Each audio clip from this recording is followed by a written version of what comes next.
Imagine surviving in a world where massive cave lions prowled the frozen steppes. Giant short-faced bears stood 12 feet tall, and pack-hunting cave hyenas competed for every scrap of meat. This was the reality for the Cro-Magnons, the first modern humans to colonize Ice Age Europe. Against impossible odds, they not only survived but thrived, developing ingenious strategies, revolutionary weapons, and complex social systems that allowed them to outcompete some of the most formidable predators Earth has ever known. Chapter 1. Frozen Battlefield, the Last Ice Age. Europe of 40,000 years ago was a world unlike anything we can imagine today.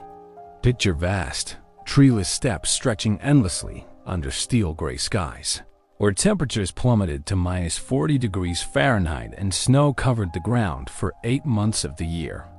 This was the Mammoth Steppe, harsh, unforgiving landscape that supported some of the most magnificent and terrifying creatures ever to walk the earth.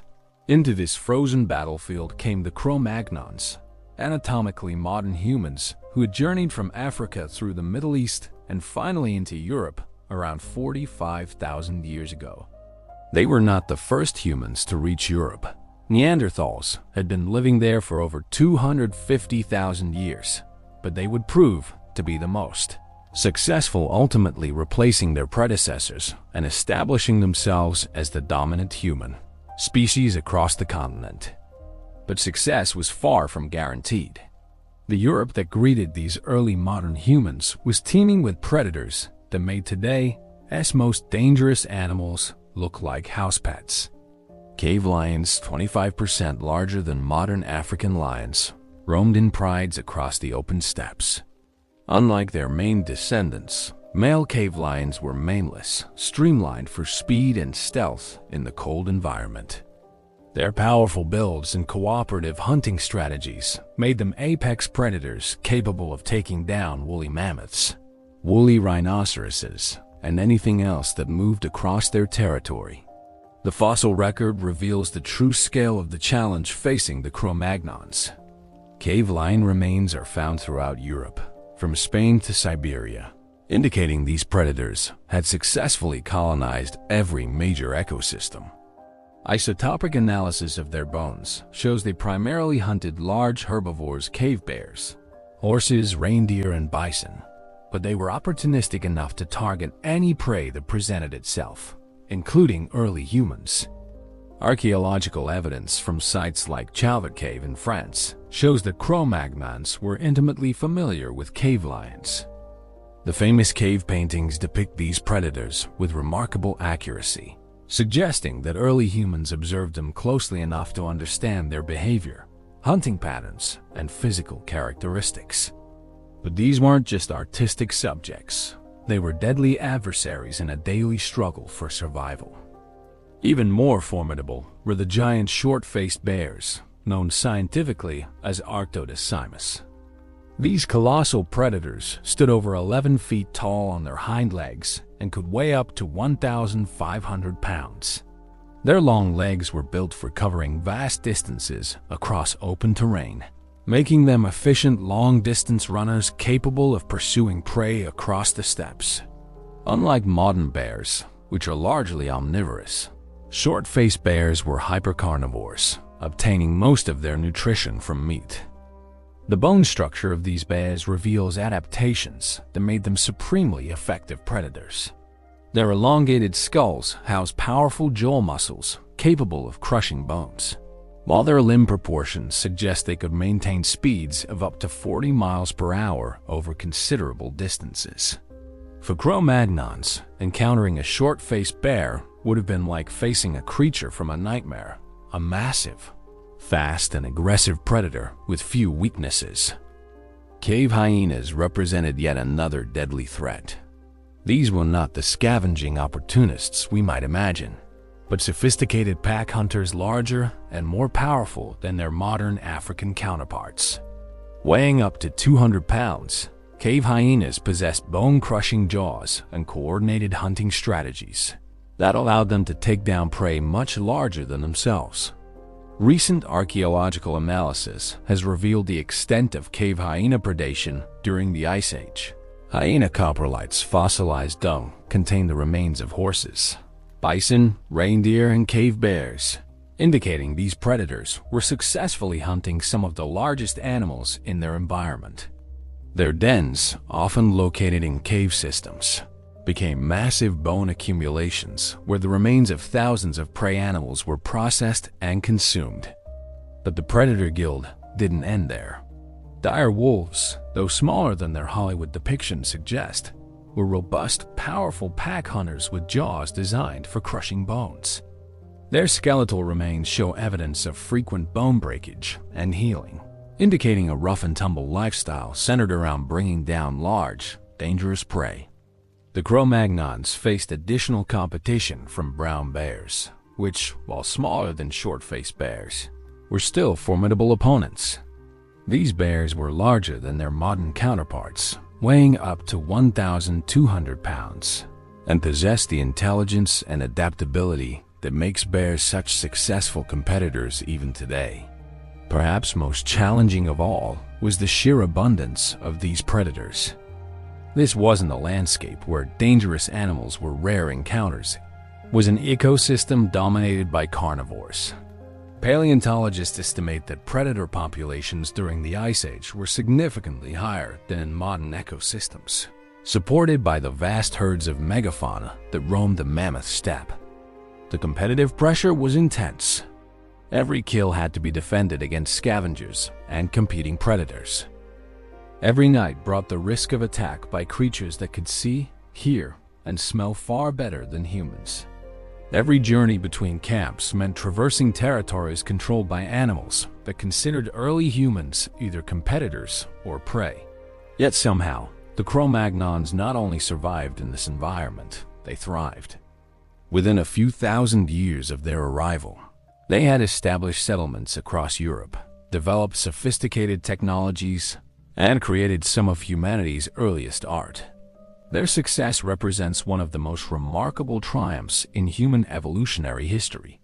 The key to understanding this success lies in recognizing the Cro-Magnons didn't survive by becoming physically stronger or more ferocious than their predatory competitors.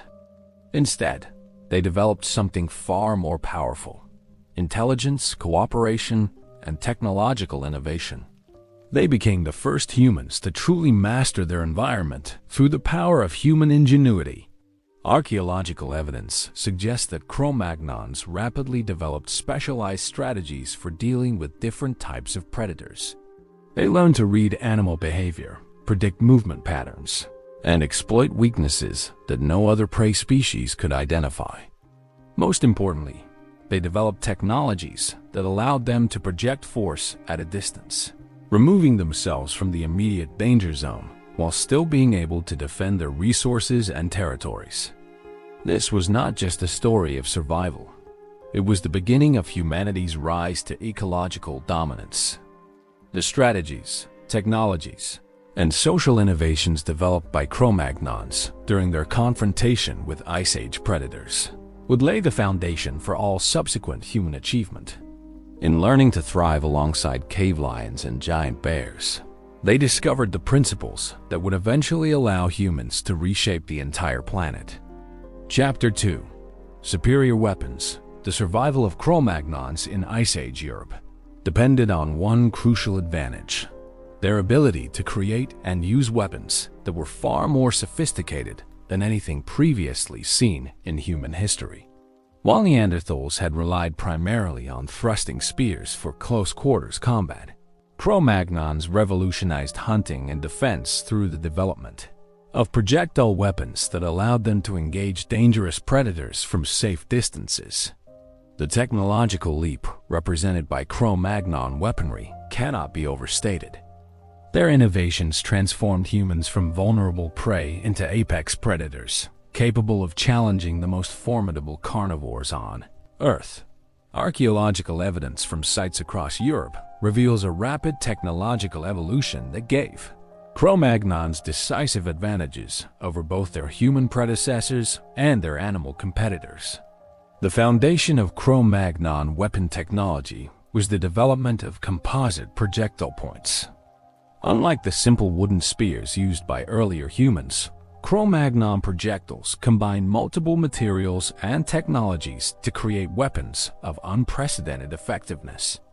Stone points were carefully shaped and hafted onto wooden shafts using sophisticated adhesives and binding techniques, creating spears that could penetrate the thick hides of megafauna while remaining light enough for accurate throwing. The stone points themselves represented a major technological advancement. Cro-Magnon toolmakers developed the ability to create long, sharp blades through controlled knapping techniques that produced tools with razor-sharp edges and durable points. These blades were then modified into specialized projectile points designed for specific hunting and defensive purposes. Archaeological analysis reveals that different regions developed distinctive projectile point styles adapted to local conditions and prey animals. The Aurignacian culture, associated with the earliest Cro-Magnons, produced elegant bone and antler points alongside their stone implements. These organic points were often carved with barbs and grooves that would have caused massive bleeding in wounded animals, ensuring that even non-fatal hits would eventually bring down large prey. The Grevetian period saw the development of even more sophisticated projectile technologies. Grevetian points were carefully pressure-flaked to create symmetrical, leaf-shaped implements that combined penetrating power with aerodynamic efficiency. These points were often found in large numbers at archaeological sites, suggesting that Cro-Magnon hunters were producing weapons in quantity for both hunting and warfare. Perhaps the most revolutionary development was the invention of the spear thrower, or atlatl. This simple but ingenious device used principles of leverage to dramatically increase the range, velocity, and penetrating power of thrown spears. An experienced user could achieve ranges of over 100 meters with deadly accuracy, allowing hunters to engage dangerous animals from distances that would have been impossible with hand-thrown spears. The effectiveness of the atlatl was transformative. Archaeological experiments using replica weapons have demonstrated that atlatl-thrown spears can achieve velocities exceeding 100 miles per hour and penetrate deeply into simulated animal targets. For Cro-Magnons facing massive predators like cave bears and short-faced bears, this technology provided the first reliable means of inflicting serious damage while remaining outside the animal's striking range. Evidence for sophisticated projectile use comes from multiple archaeological sources. Bone points showing impact damage consistent with high-velocity impacts have been found embedded in the skeletal remains of Ice Age animals. Cut marks on predator bones suggest that Cro-Magnons were not only defending themselves against carnivores, but actively hunting them, possibly for their fur, teeth, and claws. The development of bow and arrow technology, while its exact timing remains debated, may have occurred during the later Cro-Magnon period. While direct evidence for early bows is rare due to the poor preservation of wood, specialized arrow points and bone tools used for arrow maintenance suggest that archery was part of the Cro-Magnon technological repertoire. Arrows provided even greater advantages than atlatl-thrown spears. They could be shot more rapidly, carried in larger quantities, and used effectively in dense vegetation or confined spaces where longer spears would be unwieldy. For dealing with pack-hunting predators like cave hyenas or direwolves, the ability to quickly engage multiple targets would have been crucial for survival. Beyond projectile weapons, Cro-Magnons developed an impressive array of specialized tools for processing animals and defending camps. Heavy-duty choppers and cleavers were designed to break through the massive bones of megafauna, allowing access to nutritious marrow and facilitating the rapid processing of kills before scavengers could arrive. Cutting tools reached new levels of sophistication during the Cro-Magnon period. The development of back-blade stone knives with one edge deliberately blunted for safe handling allowed for precise butchering and hide preparation. These tools enabled Cro-Magnons to efficiently process large animals, extracting maximum nutrition and materials while minimizing time spent at vulnerable kill sites. The production of these advanced weapons required unprecedented levels of skill and knowledge. Creating effective composite projectiles demanded understanding of materials science, ballistics, and engineering principles that earlier humans had never mastered. The adhesives used to bind stone points to wooden shafts required knowledge of organic chemistry and temperature control, while the shafts themselves had to be carefully selected and prepared to achieve proper balance and flight characteristics. Archaeological evidence suggests that weapon production became increasingly specialized during the Cro-Magnon period. Some individuals within groups appear to have focused on toolmaking, developing expertise that allowed them to produce weapons of exceptional quality.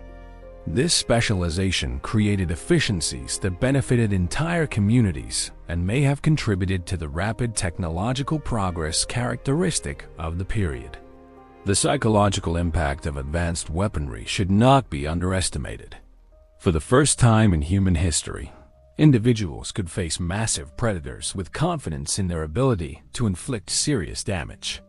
This psychological transformation may have been as important as the physical advantages provided by the weapons themselves. Evidence for the effectiveness of Cro-Magnon weapons comes from multiple sources.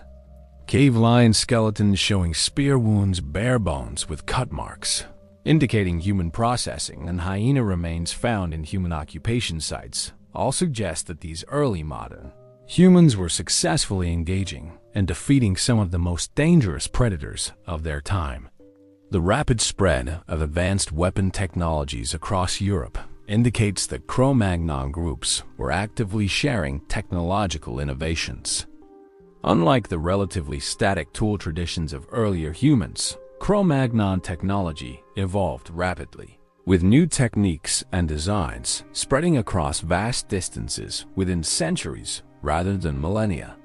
This technological dynamism gave Cro-Magnons decisive advantages not only over predators, but also over competing human species.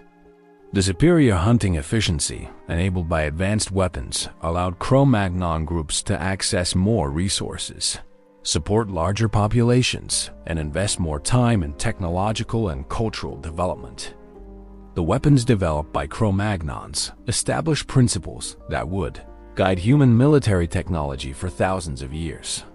The emphasis on projectile weapons, the importance of material science in weapon construction, and the value of technological innovation in gaining competitive advantages all became central features of human warfare and hunting. Most importantly, the development of superior weapons marked the beginning of humanity's technological dominance over the natural world. For the first time, humans possessed tools that made them more than a match for any animal they might encounter. This technological supremacy would eventually allow humans to reshape entire ecosystems and establish themselves as the dominant species on Earth. Chapter 3.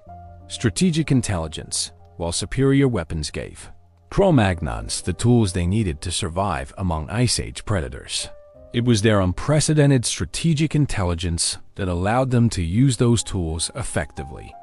The archaeological record reveals that these early modern humans developed sophisticated understanding of animal behavior, complex tactical approaches to hunting and defense, and innovative problem-solving abilities that set them apart from all previous human species.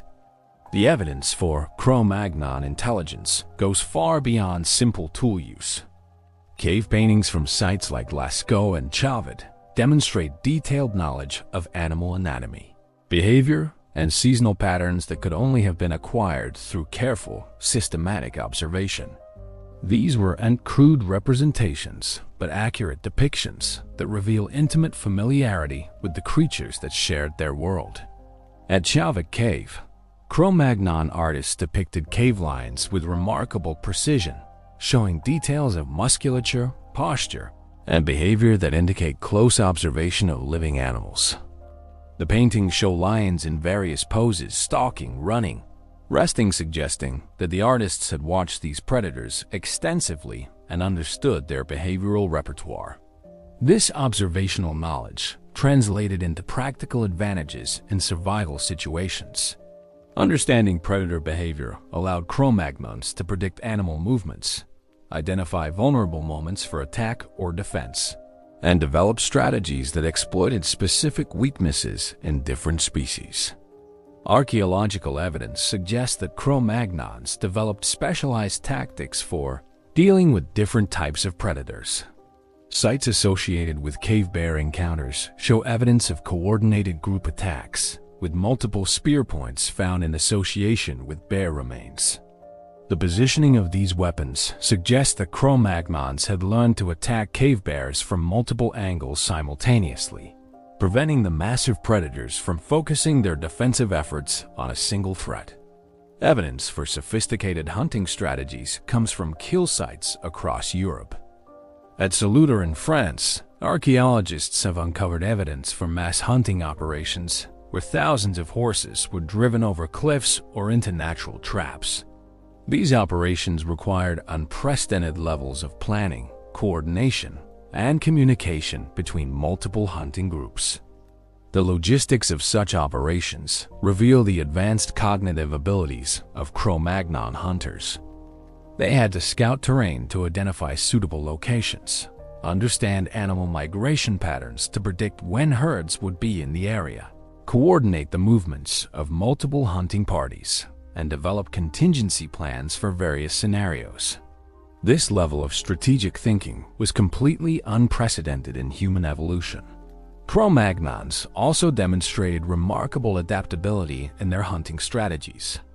Unlike earlier humans, who appeared to use relatively fixed approaches to prey acquisition, Cro-Magnons modified their tactics based on specific circumstances, prey species, and environmental conditions. This behavioral flexibility gave them enormous advantages in the unpredictable world of Ice Age Europe. Evidence for tactical innovation appears in the archaeological record as rapid changes in hunting patterns and prey selection. Analysis of animal bones from Cro-Magnon sites shows that these humans quickly adapted to local animal populations, shifting their focus to the most abundant and accessible prey species in each region. The development of complex hunting drives required sophisticated understanding of animal psychology.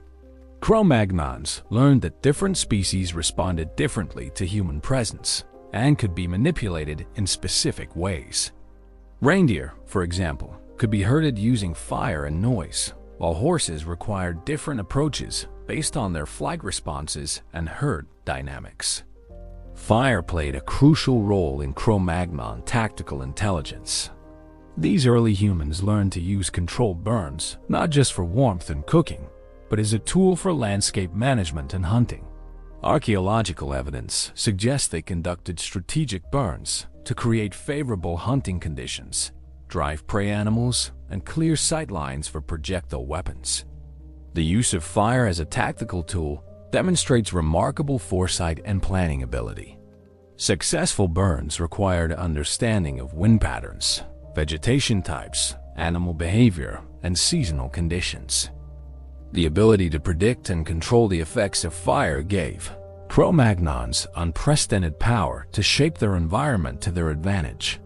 Site selection reveals another aspect of Cro-Magnon's strategic thinking. Their camps and settlements were carefully positioned to provide defensive advantages, access to resources, and strategic control over animal movement routes. Many Cro-Magnon sites are located at natural bottlenecks where migrating animals were forced to pass, allowing hunters to intercept herds at predictable times and locations. The sophistication of Cro-Magnon site planning is evident in places like Dolní Věstonice in the Czech Republic, where excavations have revealed evidence for long-term settlement planning. The site was positioned to take advantage of seasonal mammoth migrations, with specialized areas for different activities and sophisticated infrastructure for processing large amounts of meat and materials. Defensive strategies show equal sophistication. Cro-Magnon camps often included features designed to deter or channel predator attacks. Some sites show evidence for deliberate barriers, strategic placement of fires, and positioning of shelters to provide multiple escape routes.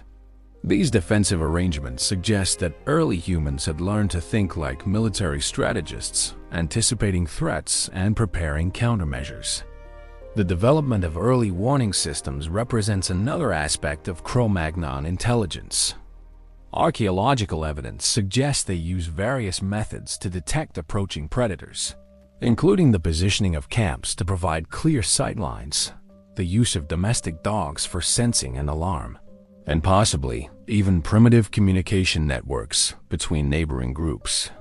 Trade networks established by Cro-Magnons reveal their ability to think beyond immediate survival needs. Archaeological evidence shows that these early humans were moving high-quality materials like flint, ochre, and shells across hundreds of miles. This required understanding of resource distributions, maintenance of social relationships across vast distances, and sophisticated planning abilities. The existence of extensive trade networks also suggests that Cro-Magnons had developed methods for peaceful interaction and conflict resolution. Managing relationships with potentially hostile neighboring groups required diplomatic skills and strategic thinking that went far beyond simple survival instincts. Problem-solving abilities are evident in the rapid technological innovations characteristic of the Cro-Magnon period. When faced with new challenges, these early humans consistently developed creative solutions. The invention of the needle for sewing sophisticated clothing, the development of fish hooks for aquatic resource exploitation, and the creation of musical instruments all demonstrate cognitive flexibility and innovative thinking. Archaeological evidence suggests that Cro-Magnons engaged in systematic experimentation with new technologies and techniques. Sites contain evidence for failed experiments alongside successful innovations, indicating that these early humans were willing to invest time and resources in developing better solutions to survival challenges. The transmission of knowledge between groups and generations required sophisticated communication abilities. The rapid spread of new technologies and techniques across Europe suggests that Cro-Magnons had developed effective methods for teaching complex skills and sharing strategic information. Cave art may have played a role in knowledge transmission, serving as a form of visual instruction manual for hunting techniques, animal behavior, and survival strategies. The detailed depictions of animals in hunting scenes could have been used to train young hunters and preserve important survival information for future generations. The strategic intelligence developed by Cro-Magnons established principles that would guide human societies for thousands of years. The emphasis on observation, planning, adaptation, and innovation became fundamental characteristics of human culture and were crucial factors in our species' eventual dominance over the natural world. Most importantly, Cro-Magnon's strategic intelligence demonstrated that humans could succeed not through physical superiority, but through mental advantages. This cognitive revolution marked the beginning of humanity's rise to ecological dominance and established the intellectual foundations for all subsequent technological and social development. Chapter 4. Pack Mentality, the most crucial factor in Cro-Magnon survival against Ice Age predators was their revolutionary approach to social cooperation. While earlier human species had lived in small family groups, Cro-Magnons developed complex social structures that allowed them to coordinate large-scale activities, share resources efficiently, and present united fronts against even the most formidable predators. Archaeological evidence reveals that Cro-Magnon's social organization was fundamentally different from that of their predecessors. Sites from this period show evidence for larger group sizes, more complex camp layouts, and sophisticated systems for organizing collective activities. These innovations gave Cro-Magnons decisive advantages in their competition with both predators and other human species. The size of Cro-Magnon social groups was unprecedented in human evolution.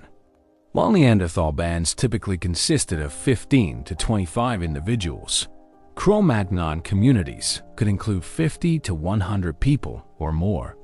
Archaeological evidence from sites like Dolní Věstonice and Předmostí in the Czech Republic suggests that some Cro-Magnon aggregations involved several hundred individuals gathering for seasonal activities. These larger group sizes provided multiple advantages in dealing with predators. More individuals meant more eyes to watch for approaching threats, more spears to defend against attacks, and more hunters to pursue wounded predators that might otherwise escape to threaten the group later. The mathematical advantages of group defense were crucial in an environment dominated by pack-hunting carnivores. But size alone wasn't enough.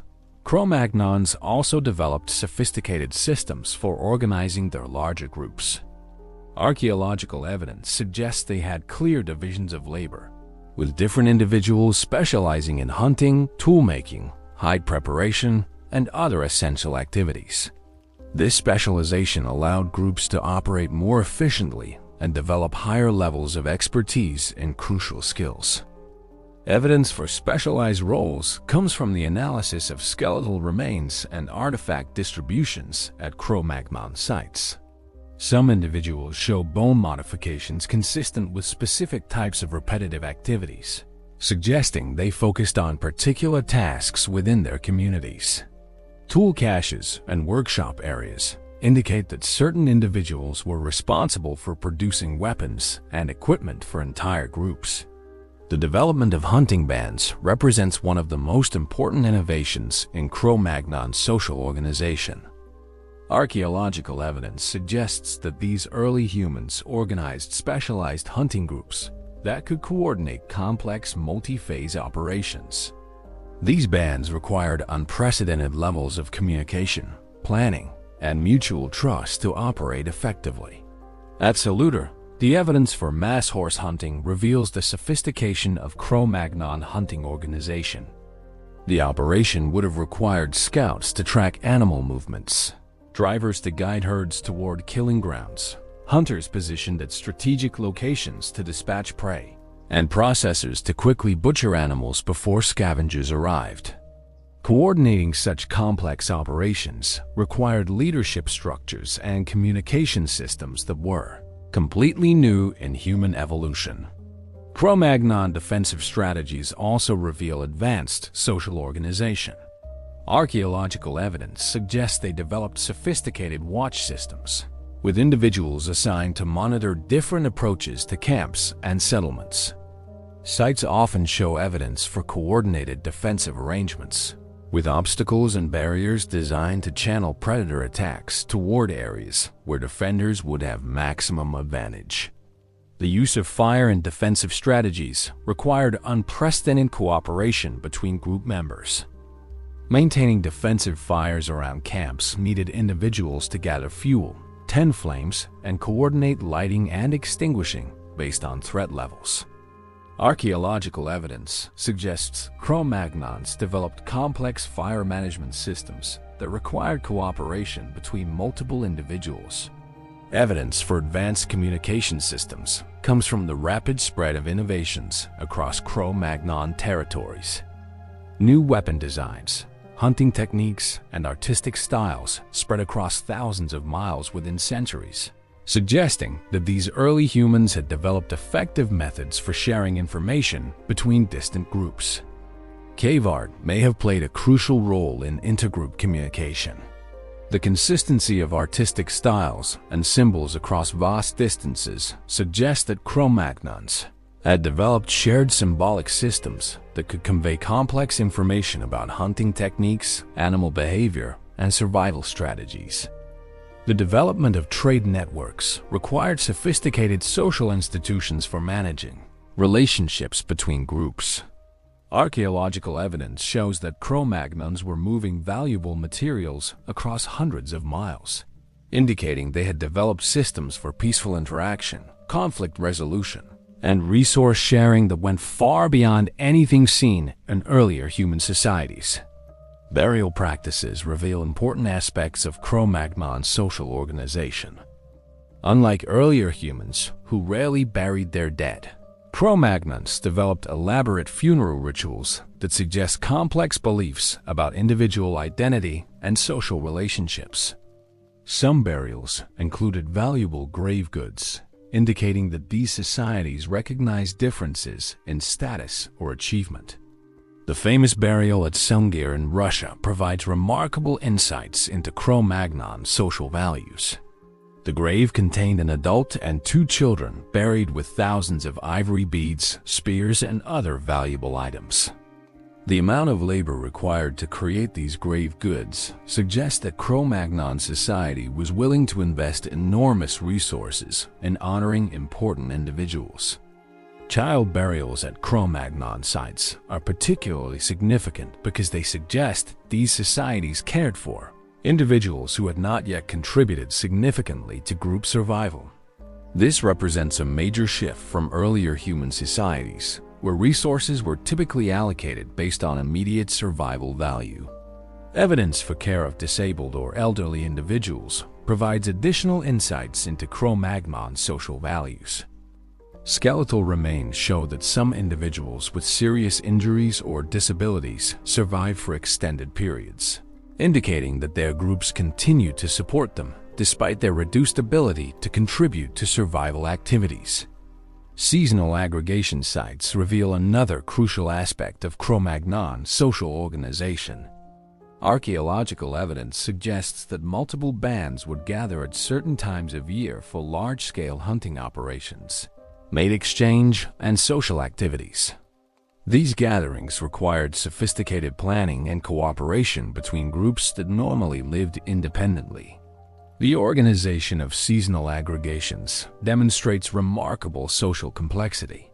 Groups had to coordinate timing, manage resource sharing, resolve conflicts between different bands, and organize collective activities involving hundreds of individuals. Archaeological evidence suggests they developed formal systems for managing these complex social situations. Leadership structures in Cro-Magnon society appear to have been based on expertise and achievement rather than simple dominance hierarchies. Archaeological evidence suggests that different individuals led different types of activities: hunting expeditions, tool-making operations, defensive preparations based on their particular skills and knowledge. The flexibility of Cro-Magnon leadership systems gave them advantages over more rigid social structures. When facing rapidly changing situations, they could quickly reorganize under the guidance of individuals with relevant expertise. This adaptability was crucial in the unpredictable environment of Ice Age Europe. Conflict resolution mechanisms were essential for maintaining cooperation in large Cro-Magnon groups. Archaeological evidence suggests they developed sophisticated methods for managing disputes and preventing conflicts from disrupting essential survival activities. The absence of evidence for widespread violence within groups indicates these systems were generally effective. The development of gift exchange systems helped maintain relationships between Cro-Magnon groups and individuals. Archaeological evidence for the movement of valuable objects across long distances suggests these early humans understood the social importance of reciprocal relationships and developed formal mechanisms for maintaining them. Knowledge transmission systems were crucial for preserving and sharing the accumulated wisdom of Cro-Magnon communities. The complexity of their technologies and strategies required sophisticated methods for teaching skills to new generations and sharing innovations between groups. Archaeological evidence suggests that Cro-Magnons developed formal apprenticeship systems for transmitting complex skills. Workshop areas often contain evidence for learning activities, with practice pieces and failed attempts alongside masterwork tools. This indicates that expert craftspeople were systematically training novices in essential survival skills. The pack mentality developed by Cro-Magnons established principles that would guide human societies throughout history. The emphasis on cooperation, specialization, leadership, and collective action became fundamental characteristics of human civilization and were crucial factors in our species' eventual dominance over the natural world. Most importantly, Cro-Magnons' social innovations demonstrated that humans could overcome physical limitations through organizational advantages. By working together more effectively than any other species, they gained decisive advantages over competitors who relied primarily on individual strength or simple instinctual behaviors. Chapter 5.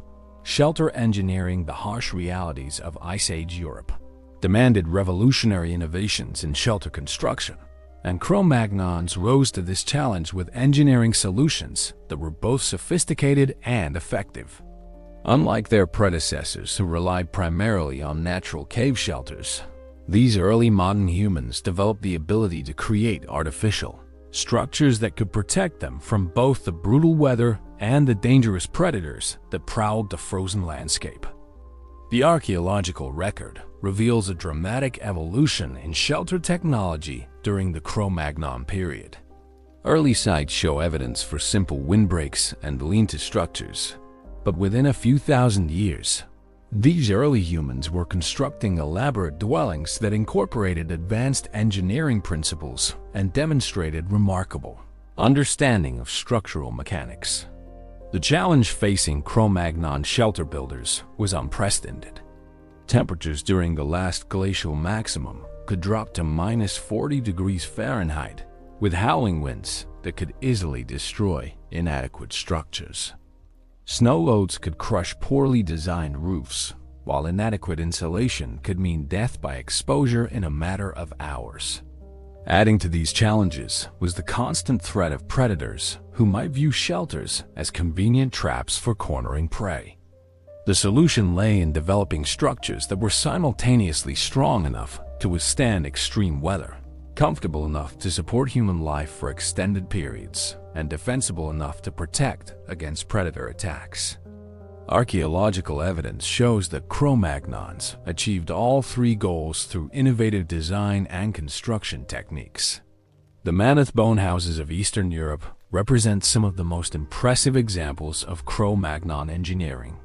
Sites like Mazyryk in Ukraine have yielded evidence for structures built from the bones of dozens of woolly mammoths, carefully arranged to create stable frameworks for large dwellings. These were not simple huts, but sophisticated architectural achievements that could house extended families for entire winters. Construction of a mammoth bone house required extraordinary planning and engineering skills. Builders had to select appropriate bones based on size, shape, and structural properties.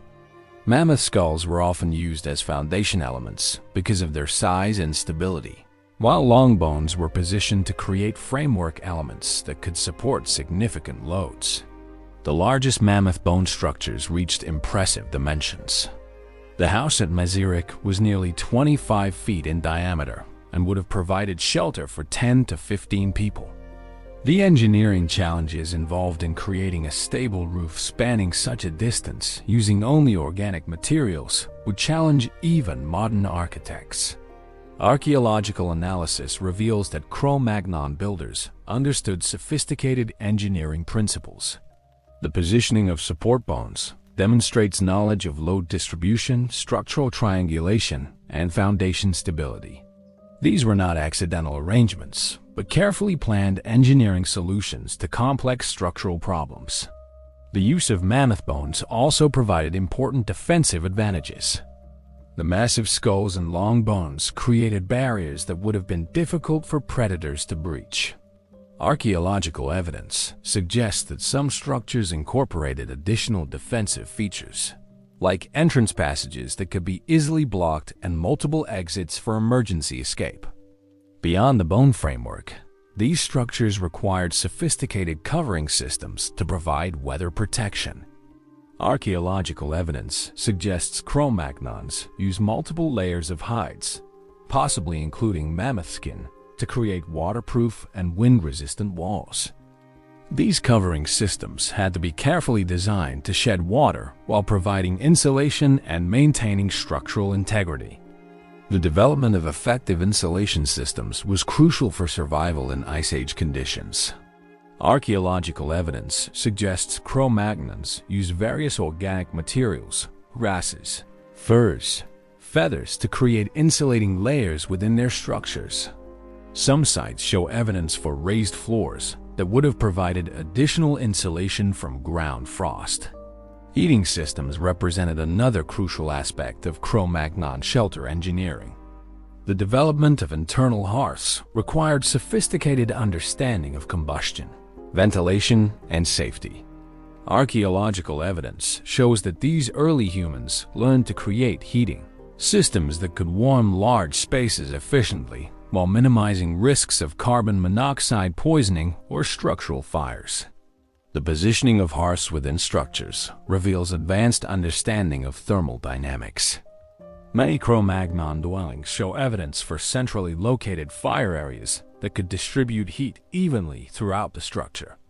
Some sites suggest they developed systems for directing smoke away from living areas while retaining maximum heat benefit. Ventilation systems were essential for maintaining breathable air within sealed structures.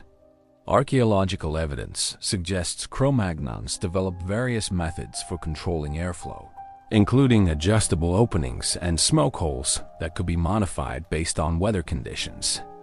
These systems required understanding of pressure differentials and air movement that was remarkably sophisticated. The engineering challenges of creating large shelters also drove innovations in construction techniques.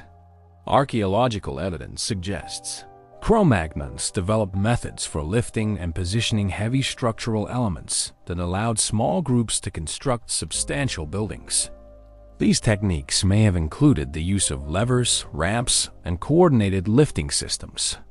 Site preparation represents another aspect of Cro-Magnon engineering sophistication. Many structures show evidence for carefully prepared foundations that provided stable bases and drainage systems. Some sites suggest they developed techniques for leveling ground and creating moisture barriers that would prevent structural decay. The defensive aspects of Cro-Magnon shelter design reveal sophisticated understanding of military engineering principles. Many structures were positioned to provide clear sightlines for detecting approaching threats while limiting predator access to vulnerable approaches. Some sites show evidence for multiple defensive barriers and coordinated defensive systems involving multiple structures. Underground storage facilities associated with many Cro-Magnon shelters demonstrate advanced understanding of preservation techniques and resource management. Archaeological evidence shows they created sophisticated cache systems that could preserve meat, tools, and other valuable materials for extended periods while protecting them from scavenging predators. These storage systems required understanding of soil conditions, moisture control, and temperature regulation. Some cache pits show evidence for elaborate lining systems using stones, bark, or hide that would have provided protection against moisture and pests. The positioning of storage areas within defensive perimeters suggests that Cro-Magnons understood the importance of protecting cached resources. The development of modular shelter systems allowed Cro-Magnons to adapt their constructions to different situations and needs. Archaeological evidence suggests they created standardized components that could be assembled into different configurations based on group size, available materials, and environmental conditions. This flexibility gave them enormous advantages in rapidly changing situations. Portable shelter technologies were equally important for Cro-Magnon survival. Archaeological evidence shows they developed sophisticated tent systems using wooden frameworks and hide coverings that could be quickly assembled and disassembled. These portable shelters were essential for hunting expeditions and seasonal migrations. The engineering of portable shelters required different skills than permanent constructions. Portability demanded lightweight materials and simple assembly systems, while effectiveness required structures that could still provide adequate protection in temporary situations. Archaeological evidence suggests Cro-Magnons achieved remarkable success in balancing these competing requirements. Seasonal adaptation of shelter systems demonstrates the sophistication of Cro-Magnon engineering thinking. Archaeological evidence suggests they developed methods for modifying structures based on changing weather conditions, adding or removing insulation layers, adjusting ventilation systems, and reconfiguring heating arrangements as needed. The maintenance and repair of complex shelters required ongoing engineering expertise. Archaeological evidence shows that Cro-Magnon structures were continuously modified and improved over time, suggesting that their builders had developed systematic approaches to structural maintenance and upgrading. Tool development specifically for construction purposes reveals another aspect of Cro-Magnon engineering innovation. Archaeological sites contain specialized implements designed for digging, lifting, cutting, and joining that were specifically created for building activities. These construction tools demonstrate that shelter building had become a specialized craft requiring dedicated equipment. The social implications of advanced shelter technology were equally significant. Large, comfortable shelters allowed Cro-Magnon groups to spend extended periods indoors during harsh weather, creating opportunities for social interaction, skill development, and cultural activities that would have been impossible in more primitive accommodations. Workshop areas within shelters show that these structures serve multiple functions beyond simple protection. Archaeological evidence suggests that Cro-Magnons integrated tool-making areas, food processing facilities, and storage systems into their shelter designs, creating comprehensive living and working environments. The psychological benefits of sophisticated shelters should not be underestimated. Having secure, comfortable refuges would have provided crucial mental health benefits during the stress of Ice Age survival. The ability to retreat to well-designed shelters would have been essential for maintaining group morale and individual psychological resilience. Regional variations in shelter design reveal how Cro-Magnons adapted their engineering solutions to different environmental conditions and available materials. Arctic sites show evidence for different construction techniques than temperate regions, demonstrating that these early humans could modify their approaches based on local conditions. The legacy of Cro-Magnon shelter engineering can be seen in architectural principles that continue to influence construction today. Their understanding of structural stability, thermal efficiency, defensive positioning, and modular design establish concepts that would guide human architecture for thousands of years. Most importantly, the development of sophisticated shelter technology marked a crucial step in humanity's growing independence from environmental constraints. By creating artificial environments that could protect them from weather and predators, Cro-Magnons gained the freedom to pursue cultural and technological development that would have been impossible for more vulnerable populations. Chapter 6. Fire Mastery. Fire was not merely a tool for Cro-Magnons, it was their secret weapon in the war against Ice Age predators. While earlier humans had learned to maintain and use fire for basic purposes, Cro-Magnons elevated fire control to an art form, developing sophisticated applications that gave them decisive advantages over the dangerous carnivores that dominated their world.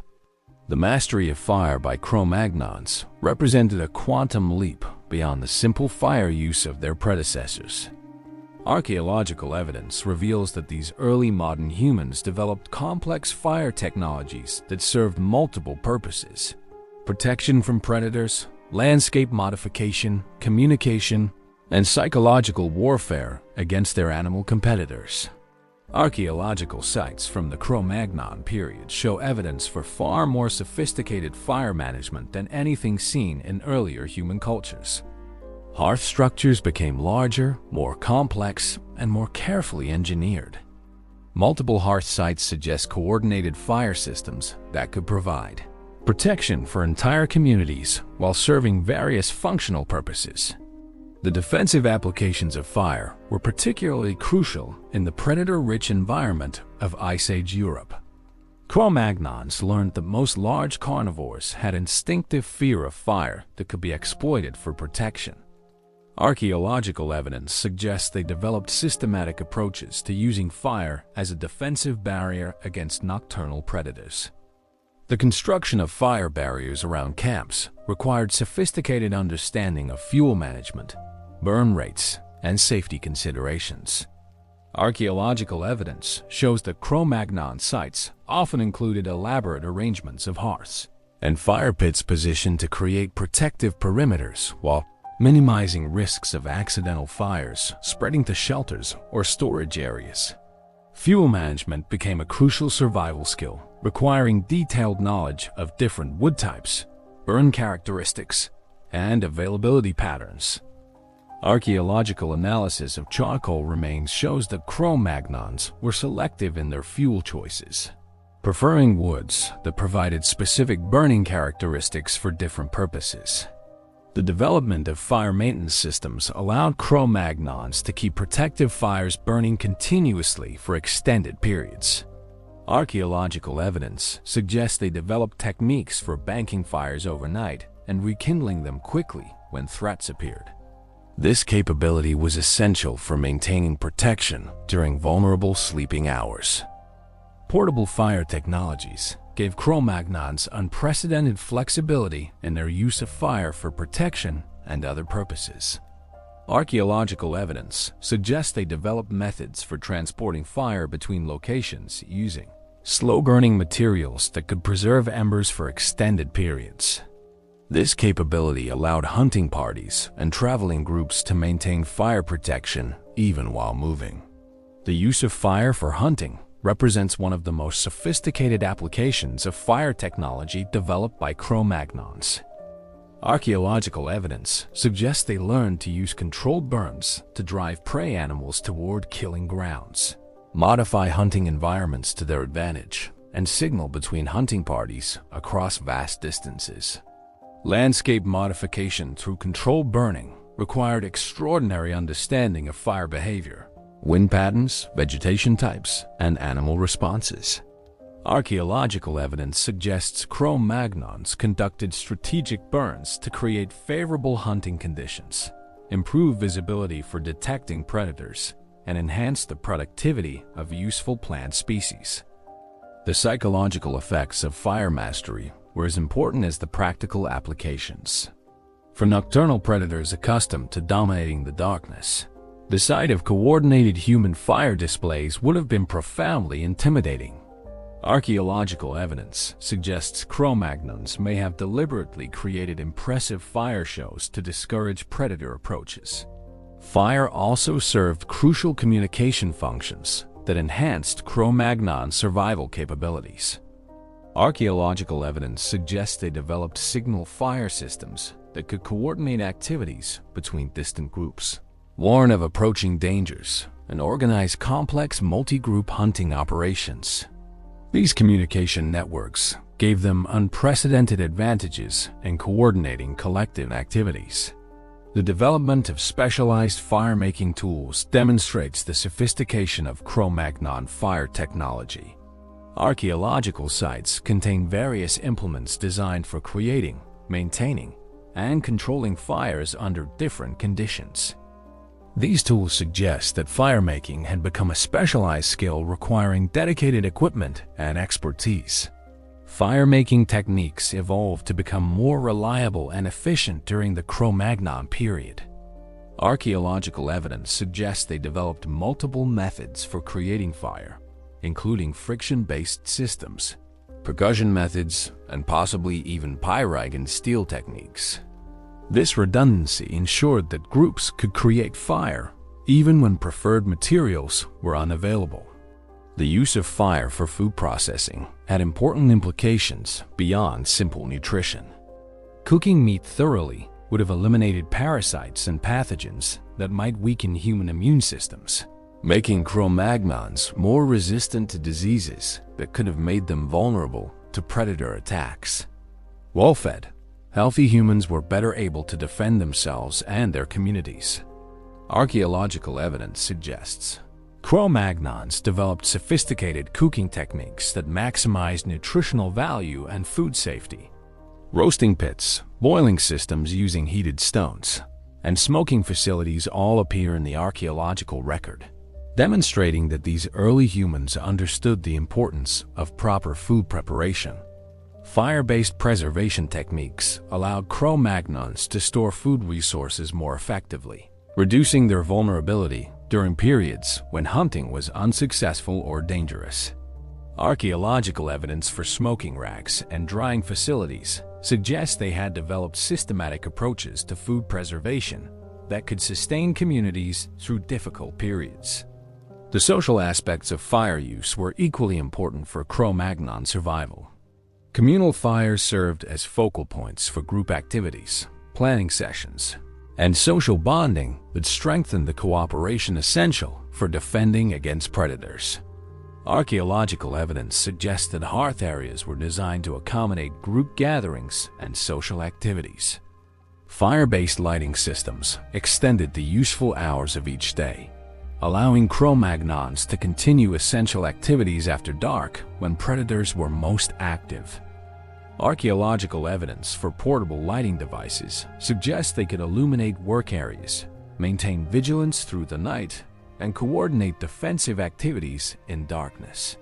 The development of fire-based manufacturing techniques enabled Cro-Magnons to create superior tools and weapons that enhanced their survival capabilities.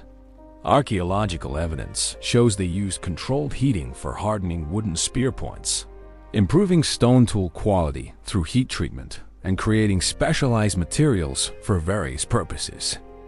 Heat treatment of stone tools represents a particularly sophisticated application of fire technology. Archaeological evidence shows that Cro-Magnons learned to carefully control heating and cooling cycles to improve the flaking properties of toolstone, creating implements with superior cutting edges and greater durability.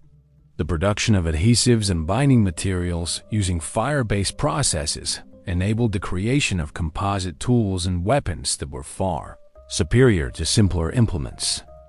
Archaeological evidence suggests Cro-Magnons developed techniques for creating strong, waterproof adhesives using heated tree resins and other organic materials. Fire safety systems became increasingly important as Cro-Magnon fire use became more complex and extensive. Archaeological evidence suggests they developed methods for controlling and extinguishing fires when necessary, preventing accidental blazes that could destroy shelters or storage facilities. Weather-resistant fire systems allowed Cro-Magnons to maintain fire protection even during severe storms or snow conditions. Archaeological evidence suggests they developed techniques for protecting fires from wind and precipitation while maintaining adequate ventilation for combustion. The artistic and ceremonial uses of fire reveal additional aspects of Cro-Magnon fire mastery. Archaeological evidence suggests they used fire for creating cave art, conducting rituals, and creating impressive displays that may have served social or religious functions.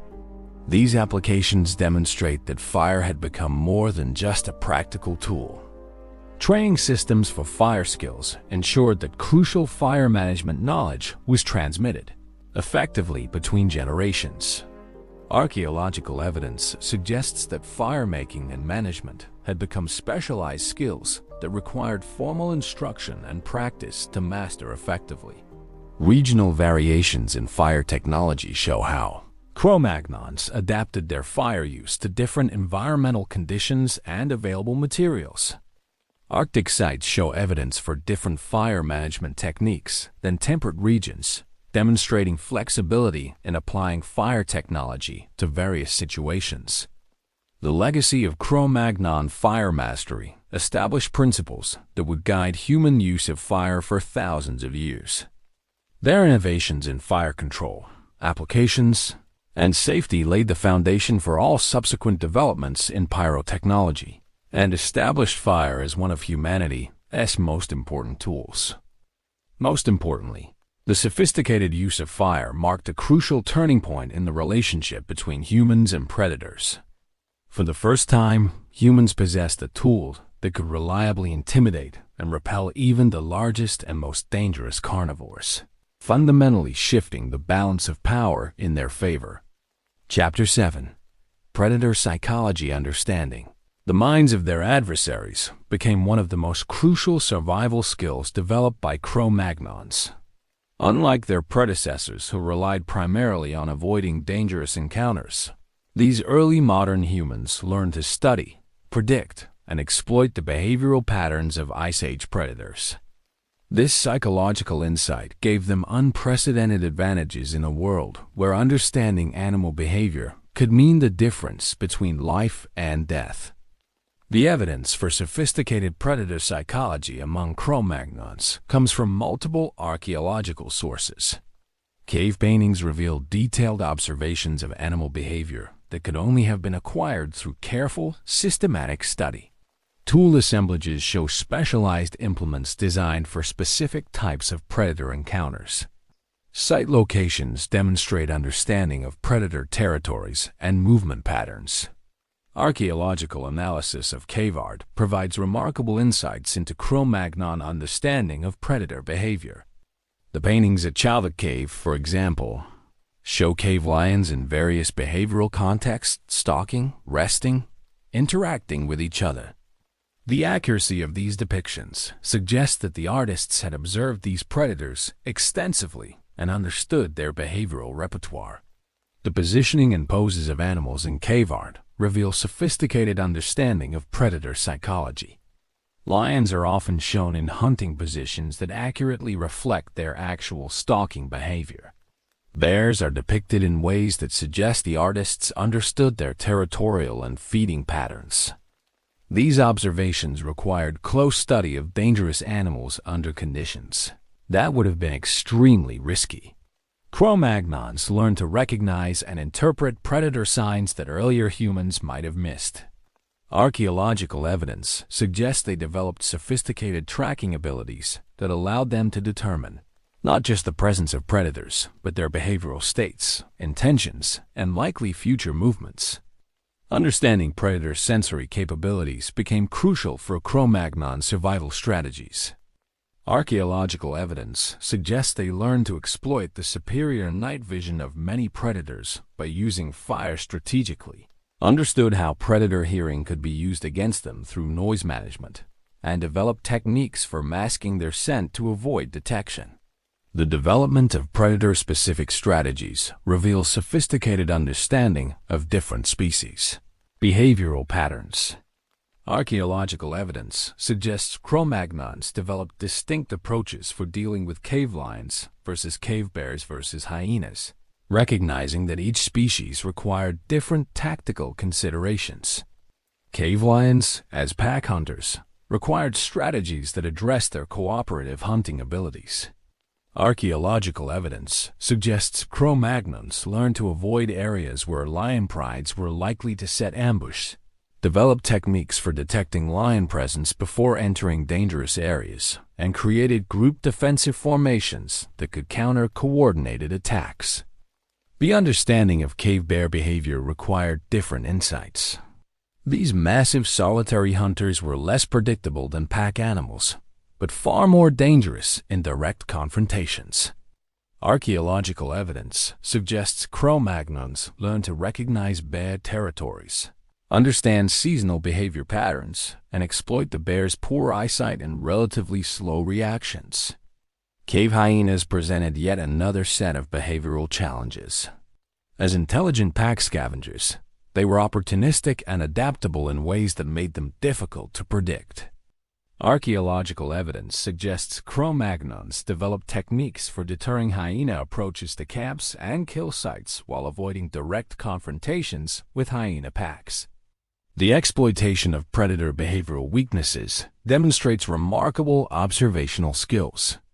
Cro-Magnons learned that cave lions were reluctant to attack uphill, that bears could be deterred by loud noises and bright fires, and that hyenas were less aggressive when outnumbered by organized human groups. Seasonal understanding of predator behavior allowed Cro-Magnons to predict when different species would be most dangerous and plan their activities accordingly. Archaeological evidence suggests they understood that bears were most aggressive during certain seasonal periods, that lions followed predictable hunting patterns, and that hyena behavior changed based on food availability. The development of early warning systems based on predator behavior reveals sophisticated understanding of animal psychology. Archaeological evidence suggests Cro-Magnons learned to interpret the behavior of prey animals as indicators of predator presence, using the natural alarm systems of herbivores to detect approaching carnivores. Understanding predator communication systems gave Cro-Magnons additional advantages in detecting and avoiding dangerous encounters.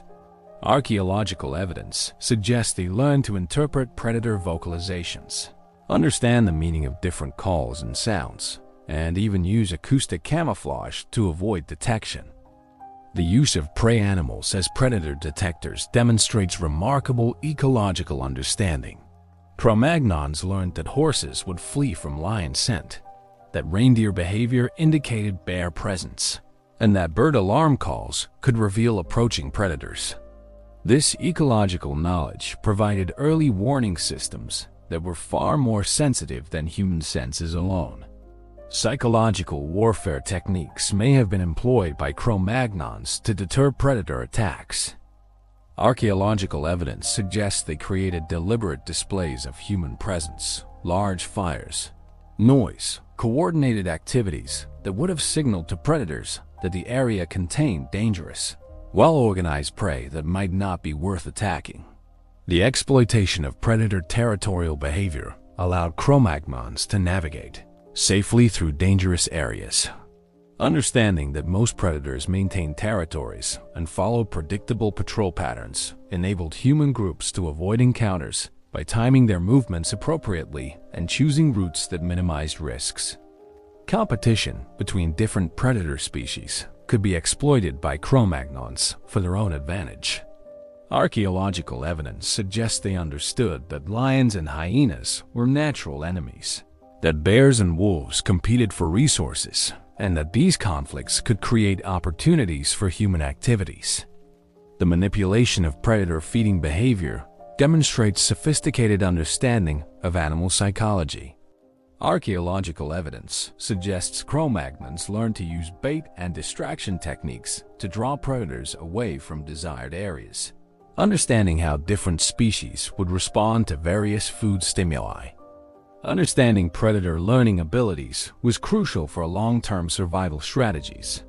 Cro-Magnons had to recognize that intelligent predators like lions and hyenas could learn from encounters with humans and modify their behavior accordingly.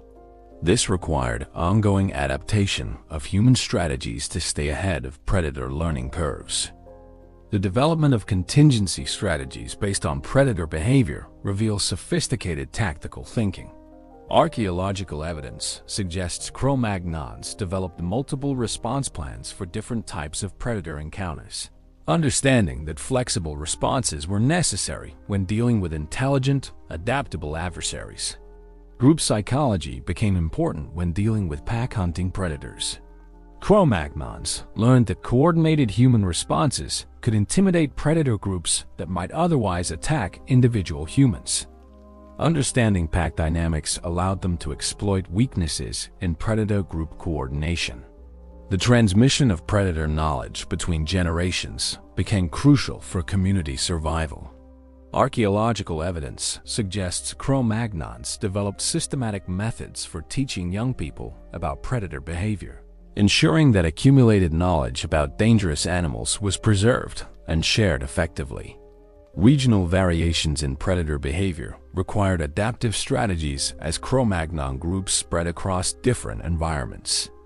Archaeological evidence suggests they could quickly learn the behavioral patterns of unfamiliar predator populations and modify their strategies accordingly. The psychological aspects of living with constant predator threats required mental adaptations that may have contributed to Cro-Magnon cognitive development. The need to maintain constant vigilance while continuing essential survival activities would have demanded unprecedented levels of mental flexibility and stress management. Social organization for predator defense required understanding of human psychology as well as animal behavior. Cro-Magnons had to manage fear and stress within their groups while maintaining the cooperation essential for effective collective defense against dangerous predators. The legacy of Cro-Magnon predator psychology established principles that would guide human-animal relationships for thousands of years. Their insights into animal behavior, learning abilities, and psychological weaknesses became fundamental knowledge for all subsequent hunting and wildlife management practices. Most importantly, the development of sophisticated predator psychology marked the beginning of humanity's intellectual dominance over the animal kingdom. By understanding their adversaries better than their adversaries understood them, Cro-Magnons gained decisive advantages that would eventually allow humans to become the dominant species on Earth. Chapter 8. Environmental Mastery. The ability to read, predict, and manipulate their environment gave Cro-Magnons unprecedented advantages in their struggle against Ice Age predators. While earlier humans had been largely reactive to environmental conditions, Cro-Magnons developed proactive strategies for environmental management that allowed them to create conditions favorable to human survival while making life more difficult for their predatory competitors. Archaeological evidence reveals that Cro-Magnon environmental mastery went far beyond simple adaptation to existing conditions. These early modern humans learned to modify landscapes, manipulate resource distributions, and create environmental conditions that enhance their survival prospects while reducing the effectiveness of predator hunting strategies. The understanding of landscape features became crucial for Cro-Magnon survival strategies. Archaeological site locations demonstrate sophisticated understanding of terrain advantages, with settlements positioned to provide defensive benefits, resource access, and strategic control over animal movement routes.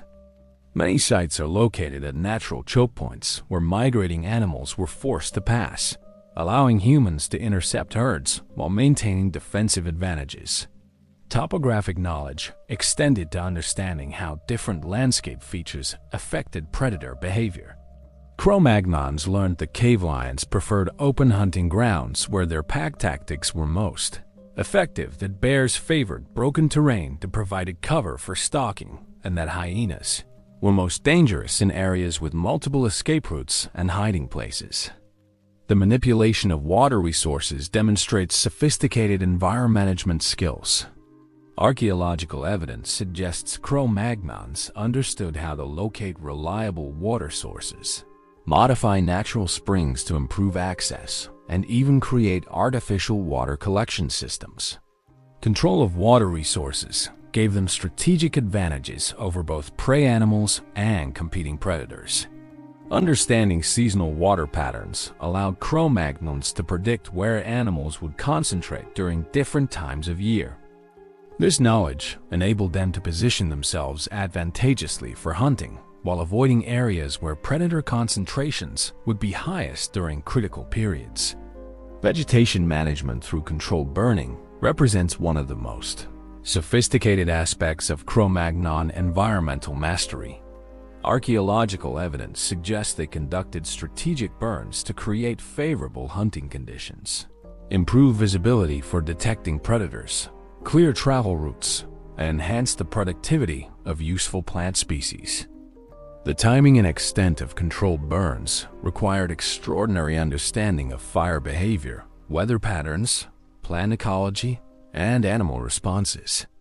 Archaeological evidence suggests Cro-Magnons could predict how fires would spread, when vegetation would recover, and how different animal species would respond to post-burn conditions.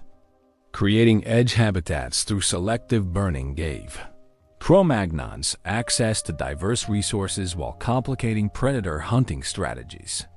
Edge environments typically support higher animal diversity and density than uniform habitats, providing better hunting opportunities for humans while making it more difficult for specialized predators to operate effectively. Weather prediction abilities became crucial for Cro-Magnon survival planning.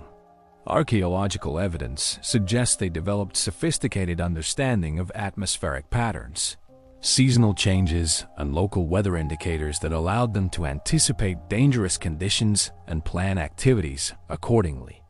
Understanding how weather affected predator behavior provided additional advantages. Cro-Magnons learned that certain weather conditions made predators more or less active, changed their hunting patterns, and affected their sensory capabilities. This knowledge allowed human groups to time their activities to minimize predator encounters. The creation of artificial refugia demonstrates advanced environmental engineering capabilities. Archaeological evidence suggests Cro-Magnons modified natural shelters, created artificial windbreaks, and developed protected areas that could serve as safe havens during dangerous periods or emergency retreats when threatened by predators. Camouflage and concealment strategies based on environmental knowledge gave Cro-Magnons significant advantages in avoiding predator detection. Archaeological evidence suggests they understood how to use natural cover, modify their appearance to blend with surroundings, and choose routes that minimize their visibility to hunting predators. The use of natural barriers for defense shows sophisticated understanding of how environmental features could be exploited for protection. Many Cro-Magnon sites are positioned to take advantage of rivers, cliffs, dense vegetation, or other natural obstacles that would impede predator approaches while providing escape routes for humans. Understanding animal migration patterns allowed Cro-Magnons to predict resource availability and plan their activities around the seasonal movements of both prey animals and predators. This knowledge enabled them to position themselves advantageously for hunting while avoiding areas where dangerous predators would be concentrated. The exploitation of environmental disturbances gave Cro-Magnons opportunities to access resources that would normally be too dangerous to approach. Archaeological evidence suggests they learned to take advantage of floods, fires, severe weather, and other natural events that temporarily disrupted normal predator patterns. Resource concentration strategies involved understanding how environmental modifications could be used to attract prey animals to specific areas where hunting would be safer and more productive.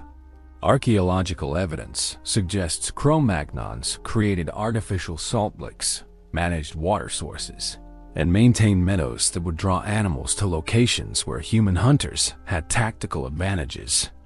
The development of early warning systems based on environmental indicators provided crucial intelligence about approaching threats.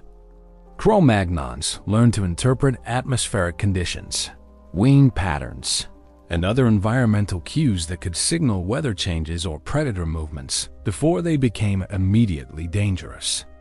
Understanding acoustic environments allowed Cro-Magnons to use sound strategically for both communication and predator avoidance.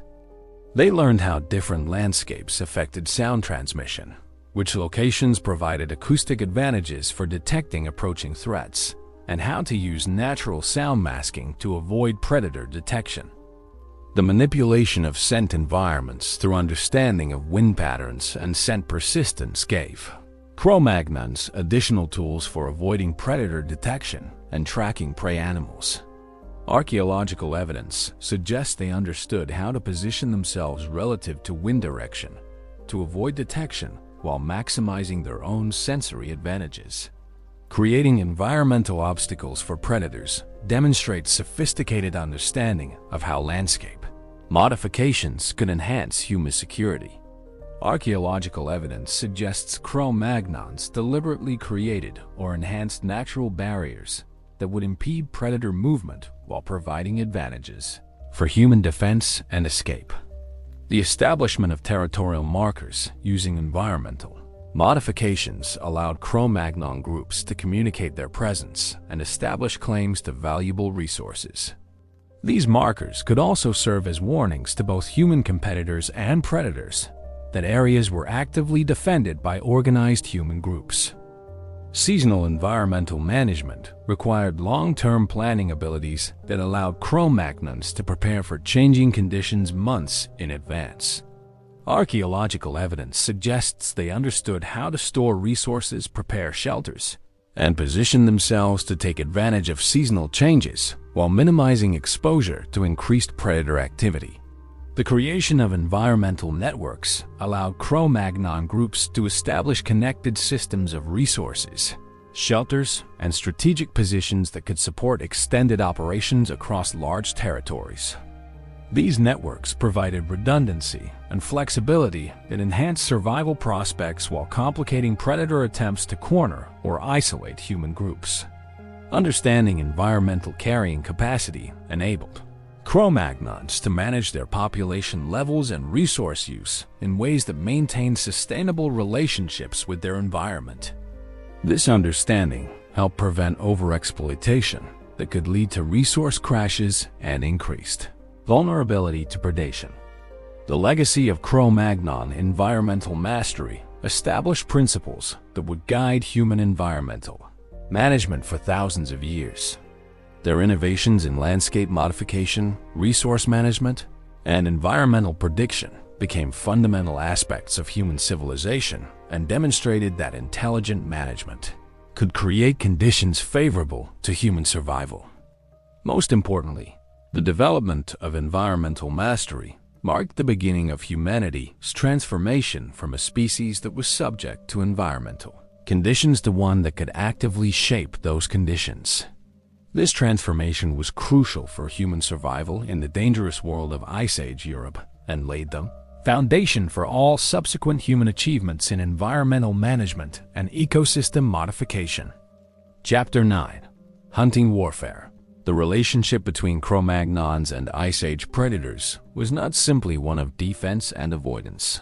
It was an active warfare in which early humans became the aggressors, hunting the hunters in a dramatic reversal of the traditional predator-prey relationship. Archaeological evidence reveals that Cro-Magnons developed sophisticated strategies for actively pursuing and killing dangerous carnivores, transforming themselves from potential victims into apex predators, capable of eliminating their most formidable competitors. This shift from defensive to offensive strategies represents one of the most significant developments in human evolution. For the first time in our species' history, humans were not merely trying to avoid dangerous animals, but were actively seeking them out for elimination. This aggressive approach required unprecedented levels of planning, coordination, and courage, marking the emergence of humans as the dominant predatory force in their ecosystems. Archaeological evidence for active predator hunting comes from multiple sources across Ice Age Europe. Cave lion bones showing spear wounds, bear skulls with impact damage from human weapons, and hyena remains found in human occupation sites all indicate that Cro-Magnons were systematically hunting dangerous carnivores. These were not opportunistic kills or defensive actions, but deliberate hunting expeditions targeting some of the most dangerous animals on Earth. The motivations for predator hunting were complex and multifaceted. Beyond the obvious benefit of eliminating threats to human communities, predator hunting provided access to valuable resources that could not be obtained elsewhere. Cave lion pelts offered superior cold weather protection. Bear fat provided high-energy nutrition and waterproofing materials, and predator teeth and claws served as important tools and status symbols. The psychological aspects of predator hunting were equally important. Successfully killing dangerous carnivores would have provided enormous psychological benefits to Cro-Magnon communities, demonstrating human dominance over the natural world and building confidence that was essential for survival in harsh environments.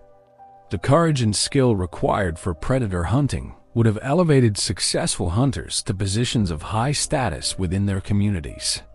The development of specialized predator hunting techniques required understanding of each species' specific vulnerabilities and behavioral patterns. Cave lions, despite their size and strength, could be vulnerable to coordinated attacks that exploited their pack hunting behaviors. Archaeological evidence suggests Cro-Magnon hunters learned to identify lone individuals or use tactics that separated lions from their prides, making them vulnerable to human weapons. Tracking wounded cave lions required extraordinary courage and skill. Archaeological evidence shows that Cro-Magnon hunters were willing to follow wounded predators into dangerous terrain. suggesting they had developed techniques for safely pursuing animals that remained extremely dangerous even when injured. This pursuit hunting required intimate knowledge of animal behavior and terrain advantages that could be exploited during the chase. Cave bear hunting presented different challenges due to the massive size and solitary nature of these predators. Archaeological evidence suggests Cro-Magnons developed ambush tactics that allowed multiple hunters to attack bears simultaneously before the animals could mount effective defenses. Sites show evidence for coordinated spear attacks from multiple directions, suggesting sophisticated tactical planning. The seasonal timing of bear hunting was crucial for success. Archaeological evidence indicates that Cro-Magnons preferentially hunted bears during periods when the animals were most vulnerable, emerging from winter dens in weakened condition, or during mating seasons when bears were distracted and potentially more aggressive but less cautious. Cave hyena hunting required different strategies due to the pack nature and intelligence of these predators. Archaeological evidence suggests Cro-Magnons developed techniques for isolating individual hyenas from their packs, or for attacking entire groups using coordinated fire and projectile weapons. The intelligence and adaptability of hyenas made them particularly challenging opponents that required constantly evolving human tactics. The use of traps and snares for predator hunting demonstrates the sophisticated engineering capabilities of Cro-Magnon hunters. Archaeological evidence suggests they constructed elaborate trapping systems designed specifically for large, dangerous carnivores. These systems required understanding of predator behavior, mechanical engineering principles, and considerable investment of time and materials. Pitfall traps designed for cave bears had to be enormous structures capable of containing animals that could weigh over 1,000 pounds and possess the strength to climb out of inadequately designed pits. Archaeological evidence suggests some pitfall systems included sharpened stakes or other killing mechanisms that would dispatch trapped animals quickly and safely. Deadfall traps for smaller predators like wolves and hyenas required precise engineering to ensure they would trigger reliably while being powerful enough to kill or disable dangerous animals. Archaeological evidence shows that Cro-Magnon trap builders developed sophisticated trigger mechanisms and weight systems that could deliver lethal force with accuracy. The development of hunting drives for predators required unprecedented levels of organization and coordination. Archaeological evidence suggests Cro-Magnons conducted organized campaigns to drive dangerous predators out of specific territories, using fire, noise, and coordinated human pressure to force carnivores into killing zones where hunters could engage them with advantage. These predator drives required careful reconnaissance to identify predator territories and movement patterns. Archaeological evidence suggests Cro-Magnon hunting parties conducted systematic surveys of potential hunting areas, mapping predator dens, travel routes, and territorial boundaries before launching coordinated attacks. The logistics of predator hunting expeditions revealed the sophisticated organizational capabilities of Cro-Magnon societies. Hunting dangerous carnivores required specialized equipment, multiple participants, backup plans for various scenarios, and support systems for treating injuries and processing kills. Archaeological evidence shows that predator hunting had become a specialized activity requiring dedicated resources and personnel.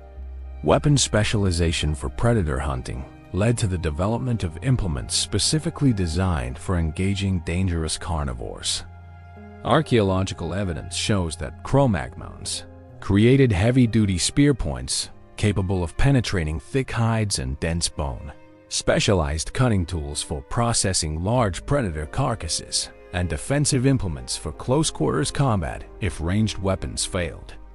The development of armor and protective gear for predator hunting demonstrates the sophisticated understanding Cro-Magnons had developed of predator attack patterns. Archaeological evidence suggests they created protective clothing from thick hides, and possibly even rudimentary armor systems that could provide protection against claws and teeth during close encounters. Training systems for predator hunters required the development of specialized skills that went far beyond normal hunting abilities. Archaeological evidence suggests that predator hunting had become a specialized profession requiring years of training and experience. The knowledge required for safely engaging dangerous carnivores had to be systematically transmitted between generations. Apprenticeship systems for predator hunters are evidenced by archaeological sites showing practice weapons, training areas, and evidence for skill development activities. Young hunters would have required extensive preparation before being allowed to participate in actual predator hunting expeditions, given the extreme dangers involved. The psychological preparation for predator hunting required overcoming natural human fear responses to dangerous animals. Archaeological evidence suggests Cro-Magnon societies developed ritualistic and cultural mechanisms for building the courage and mental resilience necessary for confronting deadly predators. Successful predator hunters would have been elite warriors whose achievements were celebrated and memorialized. Ritual aspects of predator hunting are evidenced by special treatment of predator remains at archaeological sites. Cave lion teeth and claws were often worked into decorative objects. Bear skulls were sometimes given special placement in settlements. And predator hunting scenes appear in cave art, suggesting that these activities had important cultural and spiritual significance. The use of decoys and bait for predator hunting shows sophisticated understanding of carnivore psychology and feeding behaviors. Archaeological evidence suggests Cro-Magnons learned to use prey animal carcasses and scent trails to lure predators into positions where human hunters could attack with advantage. Scent masking techniques allowed Cro-Magnon hunters to approach dangerous predators without detection. Archaeological evidence suggests they developed methods for disguising human odors using animal scents, mud, smoke, and other materials that could fool the sensitive noses of carnivorous prey. The coordination of multiple hunting parties for large-scale predator elimination campaigns demonstrates the sophisticated military-style organization that Cro-Magnons brought to predator warfare. Archaeological evidence suggests they conducted coordinated operations involving dozens of hunters attacking predator populations across wide areas simultaneously. Communication systems for predator hunting required methods for coordinating activities between widely separated hunting groups while maintaining secrecy from intelligent predator species. Archaeological evidence suggests Cro-Magnons developed signal systems using smoke, sound, and visual markers that could convey complex information about predator movements and hunting progress. Intelligence gathering for predator hunting involved systematic observation and analysis of predator populations, territories, and behaviors. Archaeological evidence suggests Cro-Magnon hunting parties conducted reconnaissance missions that provided detailed information about predator numbers, locations, and vulnerabilities before launching actual hunting operations. The processing of predator kills required specialized knowledge and equipment for dealing with dangerous carcasses that remained potentially hazardous even after death. Archaeological evidence shows that Cro-Magnons developed specific techniques for safely butchering large carnivores while maximizing the utility of valuable materials like hides, bones, and organs. Trophy systems for predator hunting created incentives for successful hunters while preserving evidence of human dominance over dangerous animals. Archaeological evidence shows that predator teeth, claws, and other body parts were often worked into decorative objects that served as status symbols and reminders of human hunting prowess. The distribution of predator hunting responsibilities within Cro-Magnon communities reveals the specialized nature of this activity. Archaeological evidence suggests that predator hunting was typically conducted by elite warriors who possessed the skills, courage, and equipment necessary for engaging dangerous carnivores safely and effectively. Seasonal strategies for predator hunting took advantage of periods when carnivores were most vulnerable or when their elimination would provide maximum benefit to human communities. Archaeological evidence suggests Cro-Magnons timed major predator hunting campaigns to coincide with denning seasons, mating periods, or times when food scarcity made predators more desperate and potentially more dangerous. The medical aspects of predator hunting required sophisticated understanding of trauma treatment and wound care. Archaeological evidence suggests Cro-Magnon communities developed specialized knowledge for treating injuries inflicted by dangerous animals, recognizing that predator hunting inevitably involved casualties that required immediate and effective medical attention. Emergency procedures for failed predator hunts revealed a realistic understanding Cro-Magnons had of the dangers involved in their aggressive hunting strategies. Archaeological evidence suggests they developed contingency plans for situations where hunts went wrong, including rescue procedures for injured hunters and methods for retreating from unsuccessful engagements. The technological innovations driven by predator hunting requirements led to advances in weapons, tactics, and equipment that benefited all aspects of Cro-Magnon society. The specialized tools and techniques developed for engaging dangerous carnivores proved useful for hunting other game species and for warfare between human groups. Regional variations in predator hunting techniques show how Cro-Magnons adapted their aggressive strategies to different environments and predator populations. Archaeological evidence reveals that different areas developed distinctive approaches to predator elimination based on local conditions, available resources, and specific predator species encountered. The success of Cro-Magnon predator hunting campaigns fundamentally altered the ecological balance of Ice Age Europe. By systematically eliminating dangerous carnivores from human territories, these early modern humans created safe zones where their communities could thrive without constant threat from predation. Long-term consequences of predator hunting included the gradual expansion of human territories as dangerous carnivores were eliminated from increasingly large areas. Archaeological evidence suggests the successful predator hunting campaigns allowed Cro-Magnon populations to occupy previously uninhabitable regions and to establish permanent settlements in areas that had been too dangerous for sustained human occupation. The legacy of Cro-Magnon predator hunting established the template for human dominance over dangerous wildlife that would characterize our species' relationship with the natural world for thousands of years. The aggressive, systematic approach to eliminating threats pioneered during the Ice Age became a fundamental aspect of human expansion and territorial control. Most importantly, the development of predator hunting warfare marked the point at which humans transitioned from being potential prey to being the apex predators in their ecosystems. This transformation was crucial for human survival and expansion during the Ice Age and established the foundation for our species' eventual dominance over the entire planet. Chapter 10. Territorial Control.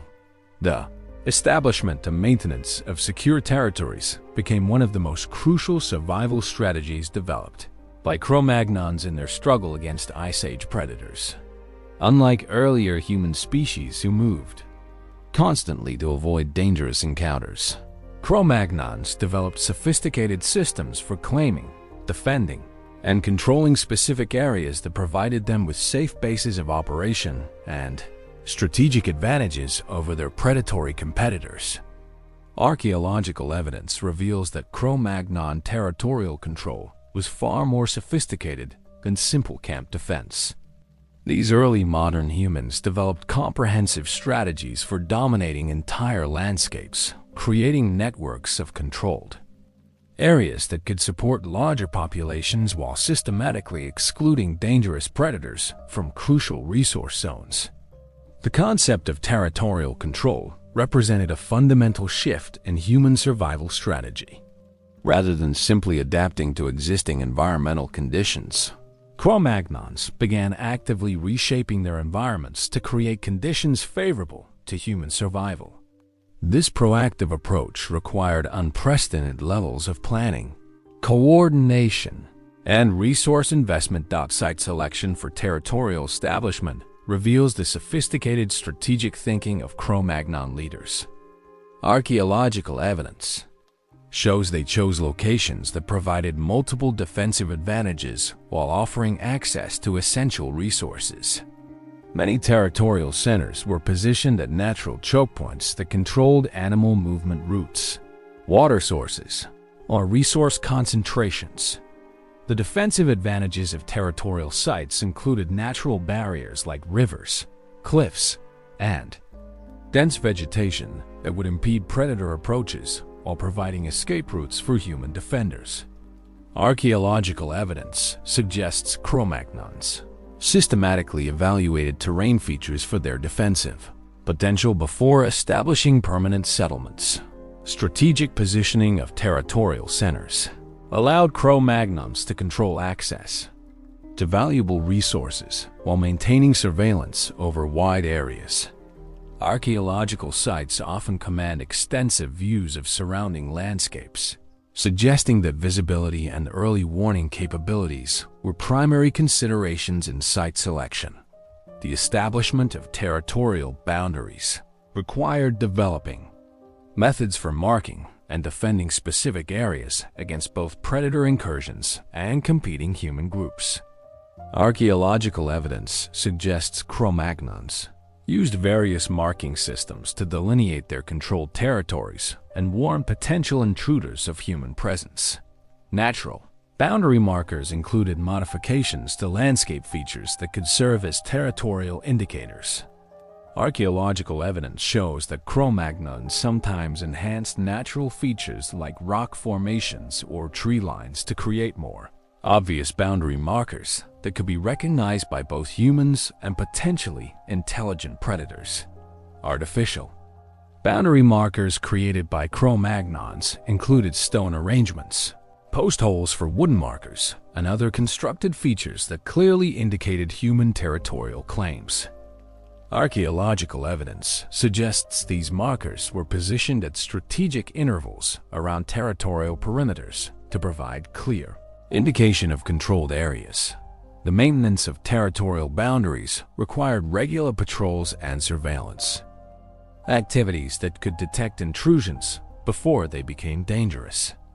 Archaeological evidence suggests Cro-Magnon territorial systems included organized patrol routes and observation posts that allowed defenders to monitor their controlled areas systematically. Patrol systems for territorial defense revealed a military style organization that Cro-Magnons brought to territorial control. Archaeological evidence suggests they developed regular schedules for boundary surveillance, with specific individuals assigned to monitor different sectors of their controlled territories. Early warning systems for territorial defense included various methods for detecting and communicating threats across wide areas. Archaeological evidence suggests Cro-Magnons developed signal systems using smoke, sound, and visual markers that could rapidly alert defenders to approaching dangers. The integration of multiple territorial sites into defensive networks allowed Cro-Magnons to create overlapping zones of control that provided mutual support and redundancy. Archaeological evidence suggests they established chains of sites that could provide refuge, resupply, and reinforcement for defenders throughout their controlled territories. Communication between territorial sites required sophisticated systems for maintaining contact across potentially dangerous areas. Archaeological evidence suggests Cro-Magnons developed reliable methods for passing information between distant sites, while avoiding detection by predators or hostile human groups. Supply systems for territorial defense ensured that defensive sites could be maintained and reinforced as needed. Archaeological evidence suggests Cro-Magnons established networks for distributing weapons, tools, food, and other essential materials between their territorial sites. Fortification systems for territorial Sites reveal sophisticated understanding of defensive architecture and engineering principles. Archaeological evidence shows that Cro-Magnons enhanced natural defensive features and constructed artificial barriers that could protect their settlements against both predator attacks and human raids. Barrier construction for territorial defense included various types of obstacles designed to impede unwanted intrusions while providing advantages for human defenders. Archaeological evidence suggests Cro-Magnons built walls, ditches, stake barriers, and other fortifications around their key territorial sites. Gate systems for controlled access allowed Cro-Magnons to regulate movement into and out of their territories, while maintaining security against unwanted intrusions. Archaeological evidence suggests they developed sophisticated entrance systems that could be quickly sealed in case of attacks while providing controlled access during normal periods. Defensive positions within territorial sites were strategically placed to provide maximum advantage for human defenders while minimizing exposure to predator attacks. Archaeological evidence shows that Cro-Magnons positioned fighting positions to control key approaches and provide overlapping fields of fire for projectile weapons. Refuge systems within territories provided multiple fallback positions that could protect non-combatants during attacks while allowing defenders to continue resistance from prepared positions. Archaeological evidence suggests Cro-Magnons developed layered defensive systems that could continue functioning even if outer perimeters were breached. The allocation of territorial space reveals sophisticated understanding of resource management and strategic planning.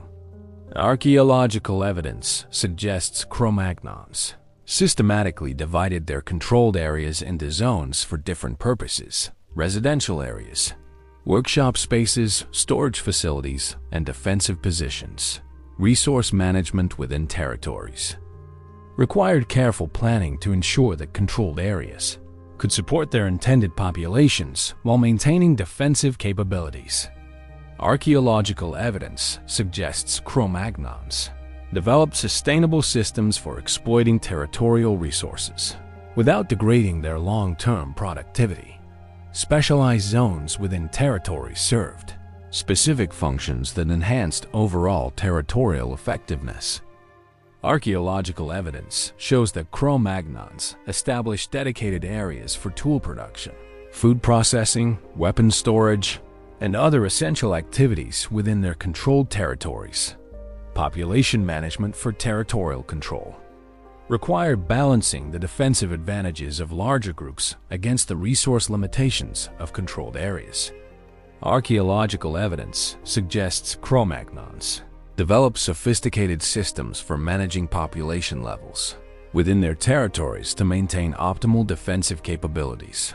Expansion strategies for territorial control allowed successful Cro-Magnon groups to gradually increase their controlled areas as their populations grew and their defensive capabilities improved. Archaeological evidence suggests they developed systematic approaches to territorial expansion that minimize risks while maximizing strategic gains. The gradual expansion of controlled territories required careful planning to ensure that new areas could be effectively integrated into existing defensive systems. Archaeological evidence suggests Cro-Magnons expanded their territories in phases, consolidating control over each new area before attempting further expansion. Consolidation techniques for territorial control ensured that newly acquired areas were properly integrated into overall defensive systems. Archaeological evidence suggests Cro-Magnons developed standard procedures for establishing control over new territories, including site preparation, boundary marking, and defensive positioning. Conflict resolution within territories required developing systems for managing disputes and maintaining social cohesion within controlled areas.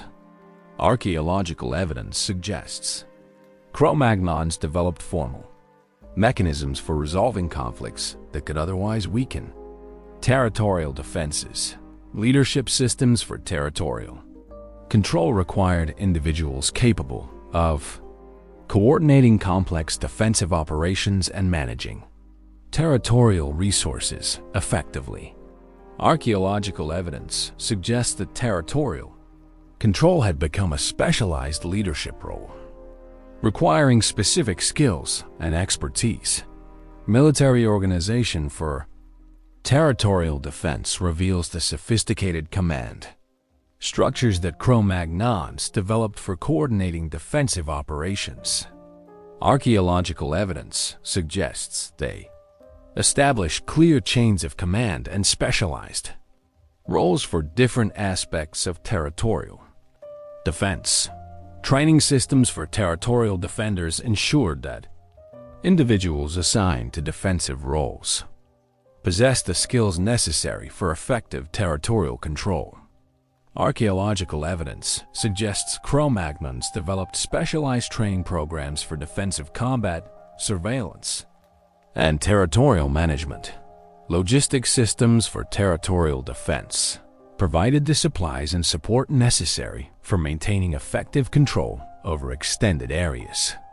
Archaeological evidence suggests Cro-Magnons developed sophisticated systems for producing, storing, and distributing the materials needed for territorial defense. Maintenance systems for territorial infrastructure ensured that defensive installations and support facilities remained effective over extended periods. Archaeological evidence suggests Cro-Magnons developed regular maintenance schedules and repair procedures for their territorial control systems. Intelligence systems for territorial control provided information about threats and opportunities in areas beyond immediate territorial boundaries. Archaeological evidence suggests Cro-Magnons developed reconnaissance capabilities that could monitor potential threats and identify opportunities for territorial expansion. Diplomatic systems for territorial control managed relationships with neighboring groups and potential allies. Archaeological evidence suggests Cro-Magnons developed formal mechanisms for negotiating territorial boundaries and managing conflicts with other human groups. Economic systems for territorial control generated the resources necessary for maintaining effective territorial defense and control. Archaeological evidence suggests that territorial control enabled more efficient resource exploitation that could support larger populations and more sophisticated technologies. The benefits of territorial control extended far beyond simple defense against predators. Archaeological evidence suggests that controlled territories provided bases for technological development, cultural advancement, and population growth that would not have been possible without secure territorial foundations. Cultural development within controlled territories benefited from the security and stability that territorial control provided. Archaeological evidence suggests that artistic achievements, technological innovations, and social developments flourished within secure territorial bases. Technological advancement was accelerated by territorial control systems that provided secure bases for experimentation and development. Archaeological evidence suggests that many important Cro-Magnon innovations were developed within controlled territories where extended periods of security allowed for sustained technological development. Population growth within controlled territories was enabled by the security and resource access that territorial control provided. Archaeological evidence suggests that Cro-Magnon populations grew more rapidly in areas where effective territorial control had been established. The psychological benefits of territorial control provided crucial mental health advantages for Cro-Magnon communities. Having secure territorial bases would have reduced stress and anxiety while building confidence and group cohesion that were essential for long-term survival. Environmental Management within territories allowed Cro-Magnons to optimize their controlled areas for human use while maintaining ecological productivity. Archaeological evidence suggests they developed sustainable management practices that enhanced the long-term value of their territorial holdings. Legacy systems for territorial control ensured that territorial investments could be maintained across generations. Archaeological evidence suggests Cro-Magnons developed mechanisms for transferring territorial control and knowledge between generations, preserving their territorial achievements for future populations. The success of Cro-Magnon territorial control systems fundamentally altered the relationship between humans and their environment. By establishing secure territorial bases, these early modern humans created the foundation for all subsequent human civilizations and demonstrated that strategic territorial control could provide decisive advantages in the struggle for survival. The principles of territorial control developed by Cro-Magnons became fundamental aspects of human society that continue to influence political, military, and economic systems today. Their innovations in territorial establishment, defense, and management established templates that would guide human territorial behavior for thousands of years. Chapter 11. Technological Revolution.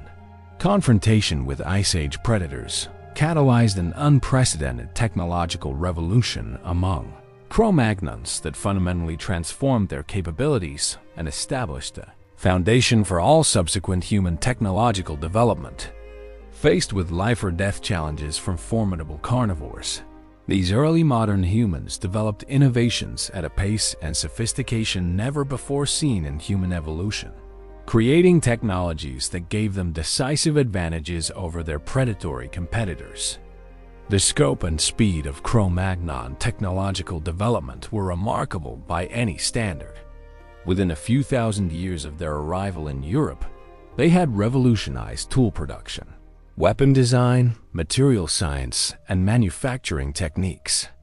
Archaeological evidence reveals a rapid progression from relatively simple technologies to sophisticated systems that required advanced planning, specialized knowledge, and complex manufacturing processes. The technological pressure created by predator threats drove innovations that might otherwise have taken tens of thousands of years to develop. The immediate necessity of creating effective weapons, defensive systems, and survival tools accelerated technological development in ways that had never been seen before in human evolution. This crisis-driven innovation established patterns of rapid technological adaptation that would become characteristic of human societies. Advanced lithic technologies developed by Cro-Magnons represented a quantum leap beyond the stone tool traditions of their predecessors. Archaeological evidence shows they developed sophisticated techniques for producing long, sharp blades that could be modified into a wide variety of specialized tools and weapons. These blade technologies required precise control of fracture, mechanics, and understanding of stone material properties.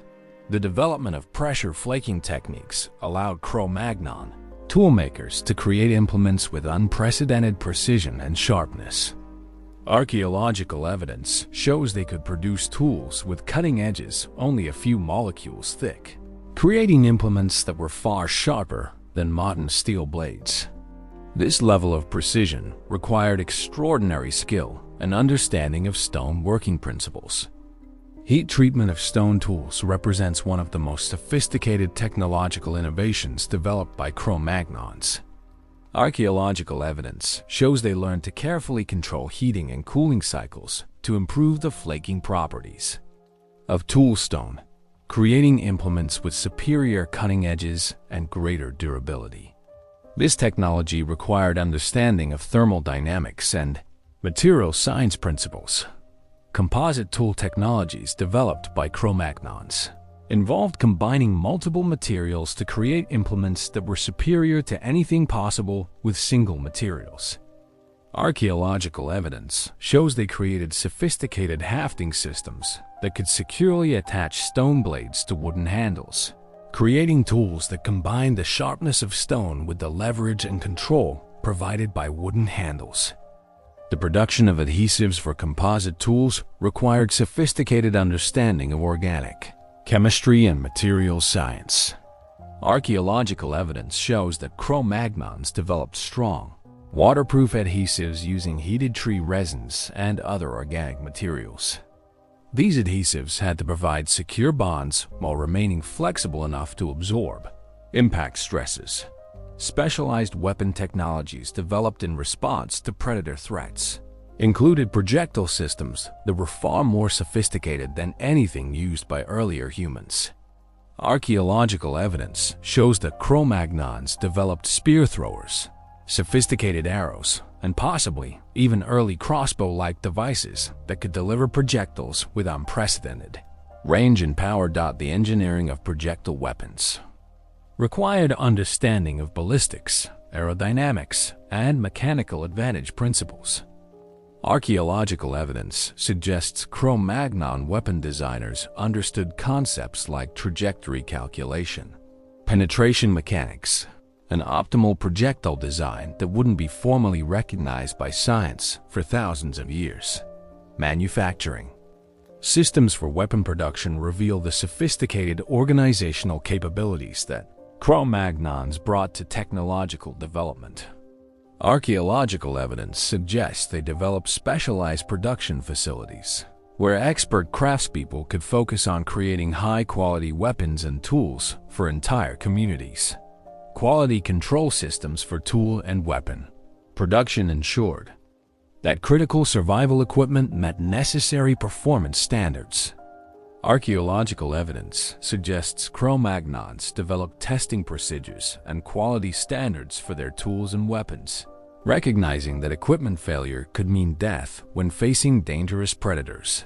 Standardization of tool and weapon designs allowed for more efficient production while ensuring compatibility between different components.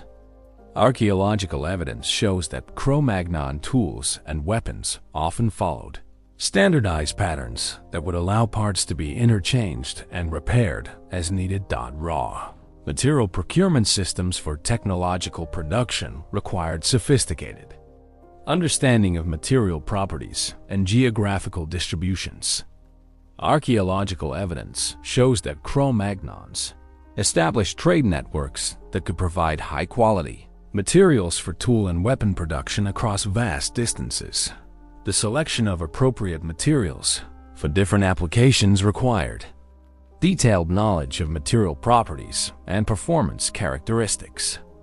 Archaeological evidence suggests Cro-Magnon toolmakers understood which types of stone were best for different purposes, which woods provided optimal shaft materials, and which organic materials could serve specific technological functions.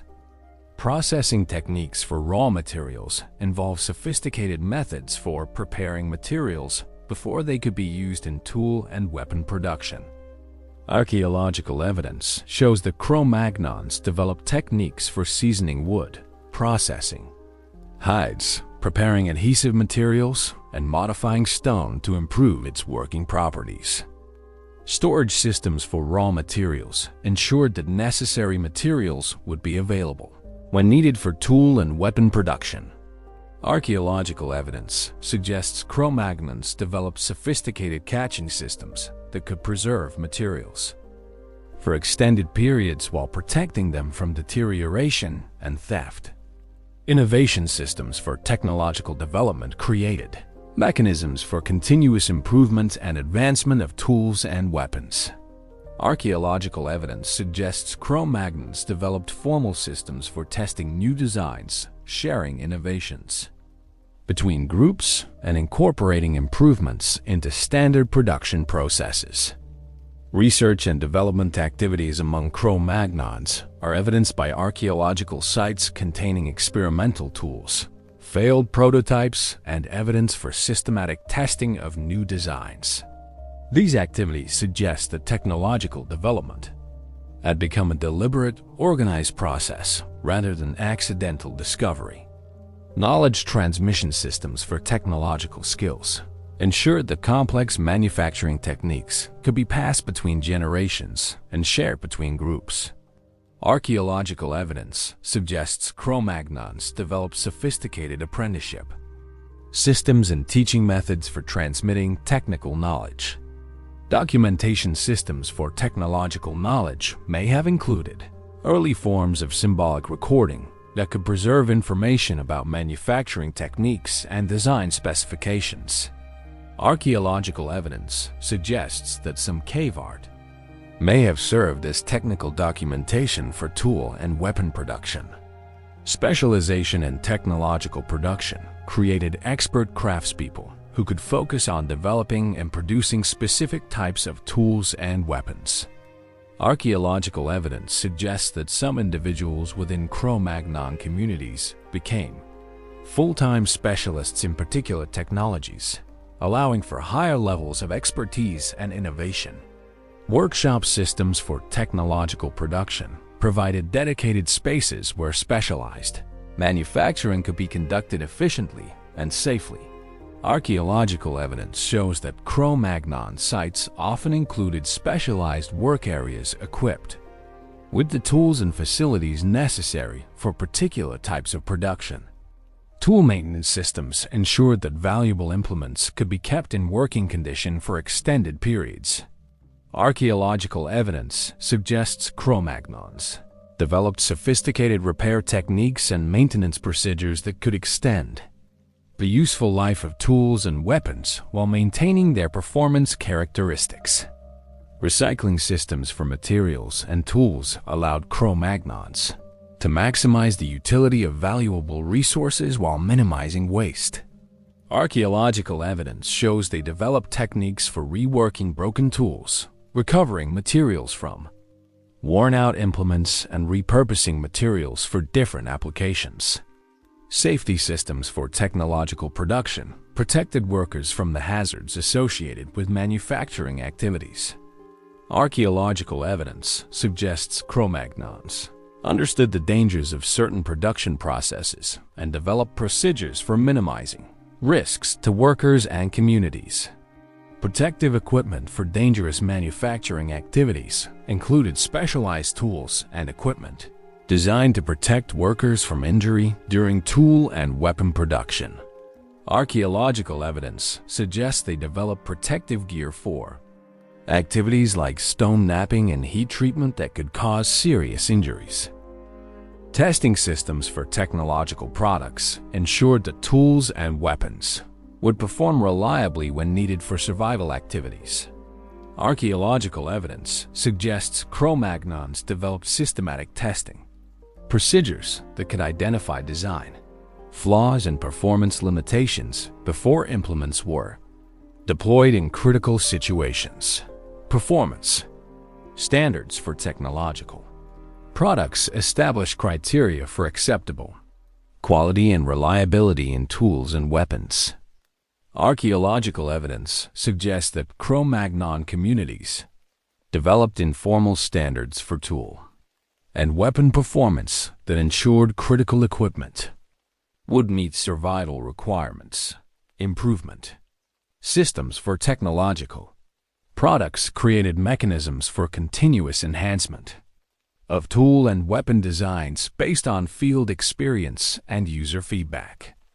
Archaeological evidence suggests Cro-Magnons regularly modified and improved their technologies based on practical experience with their performance. Distribution systems for technological products ensured that tools and weapons could be delivered to individuals and groups who needed them.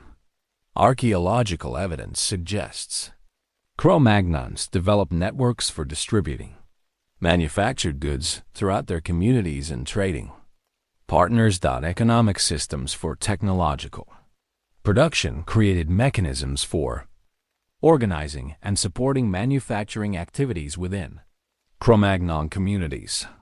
Archaeological evidence suggests that technological production had become an important economic activity that required resource allocation and organizational support.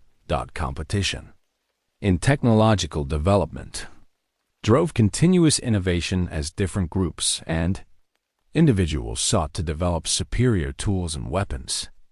Archaeological evidence suggests that technological competition between Cro-Magnon communities accelerated innovation and led to rapid improvements in technology. Collaboration in technological development allowed groups to share knowledge and resources for mutual benefit. Archaeological evidence suggests that Cro-Magnon communities often cooperated in technological development, sharing innovations and collaborating on complex projects. Integration of technologies created systems that combine multiple innovations into comprehensive solutions for survival challenges.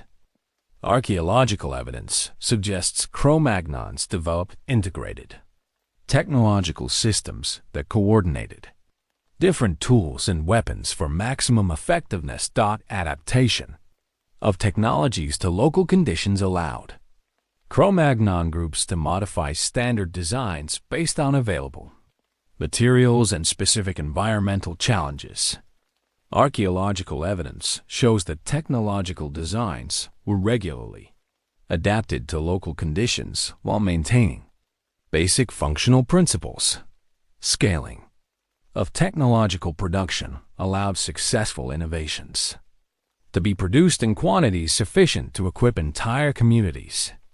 Archaeological evidence suggests Cro-Magnons developed manufacturing techniques that could produce tools and weapons in sufficient quantities to meet community needs.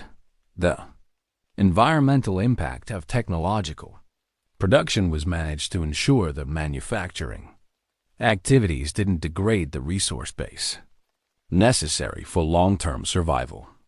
Archaeological evidence suggests Cro-Magnons developed sustainable production practices that could continue indefinitely without exhausting essential resources. The cultural impact of technological development transformed Cro-Magnon societies in fundamental ways. Archaeological evidence suggests that technological advancement created new social roles, status systems, and cultural practices that were centered around tool and weapon production and use. The psychological impact of technological superiority provided crucial confidence and morale benefits for Cro-Magnon communities.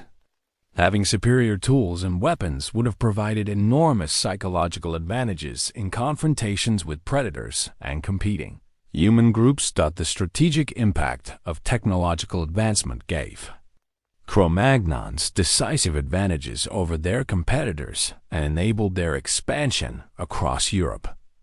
Archaeological evidence suggests that technological superiority was a key factor in Cro-Magnon's success against both predators and competing human species. The legacy of Cro-Magnon technological revolution established principles and practices that would guide human technological development for thousands of years. Their innovations in material science, manufacturing techniques, and product development became the foundation for all subsequent human technological achievement. Most importantly, the technological revolution triggered by the confrontation with Ice Age predators demonstrated that humans could overcome physical limitations through intellectual innovation and technological development. This lesson became central to human culture and established technology as the primary means by which our species would achieve dominance over the natural world.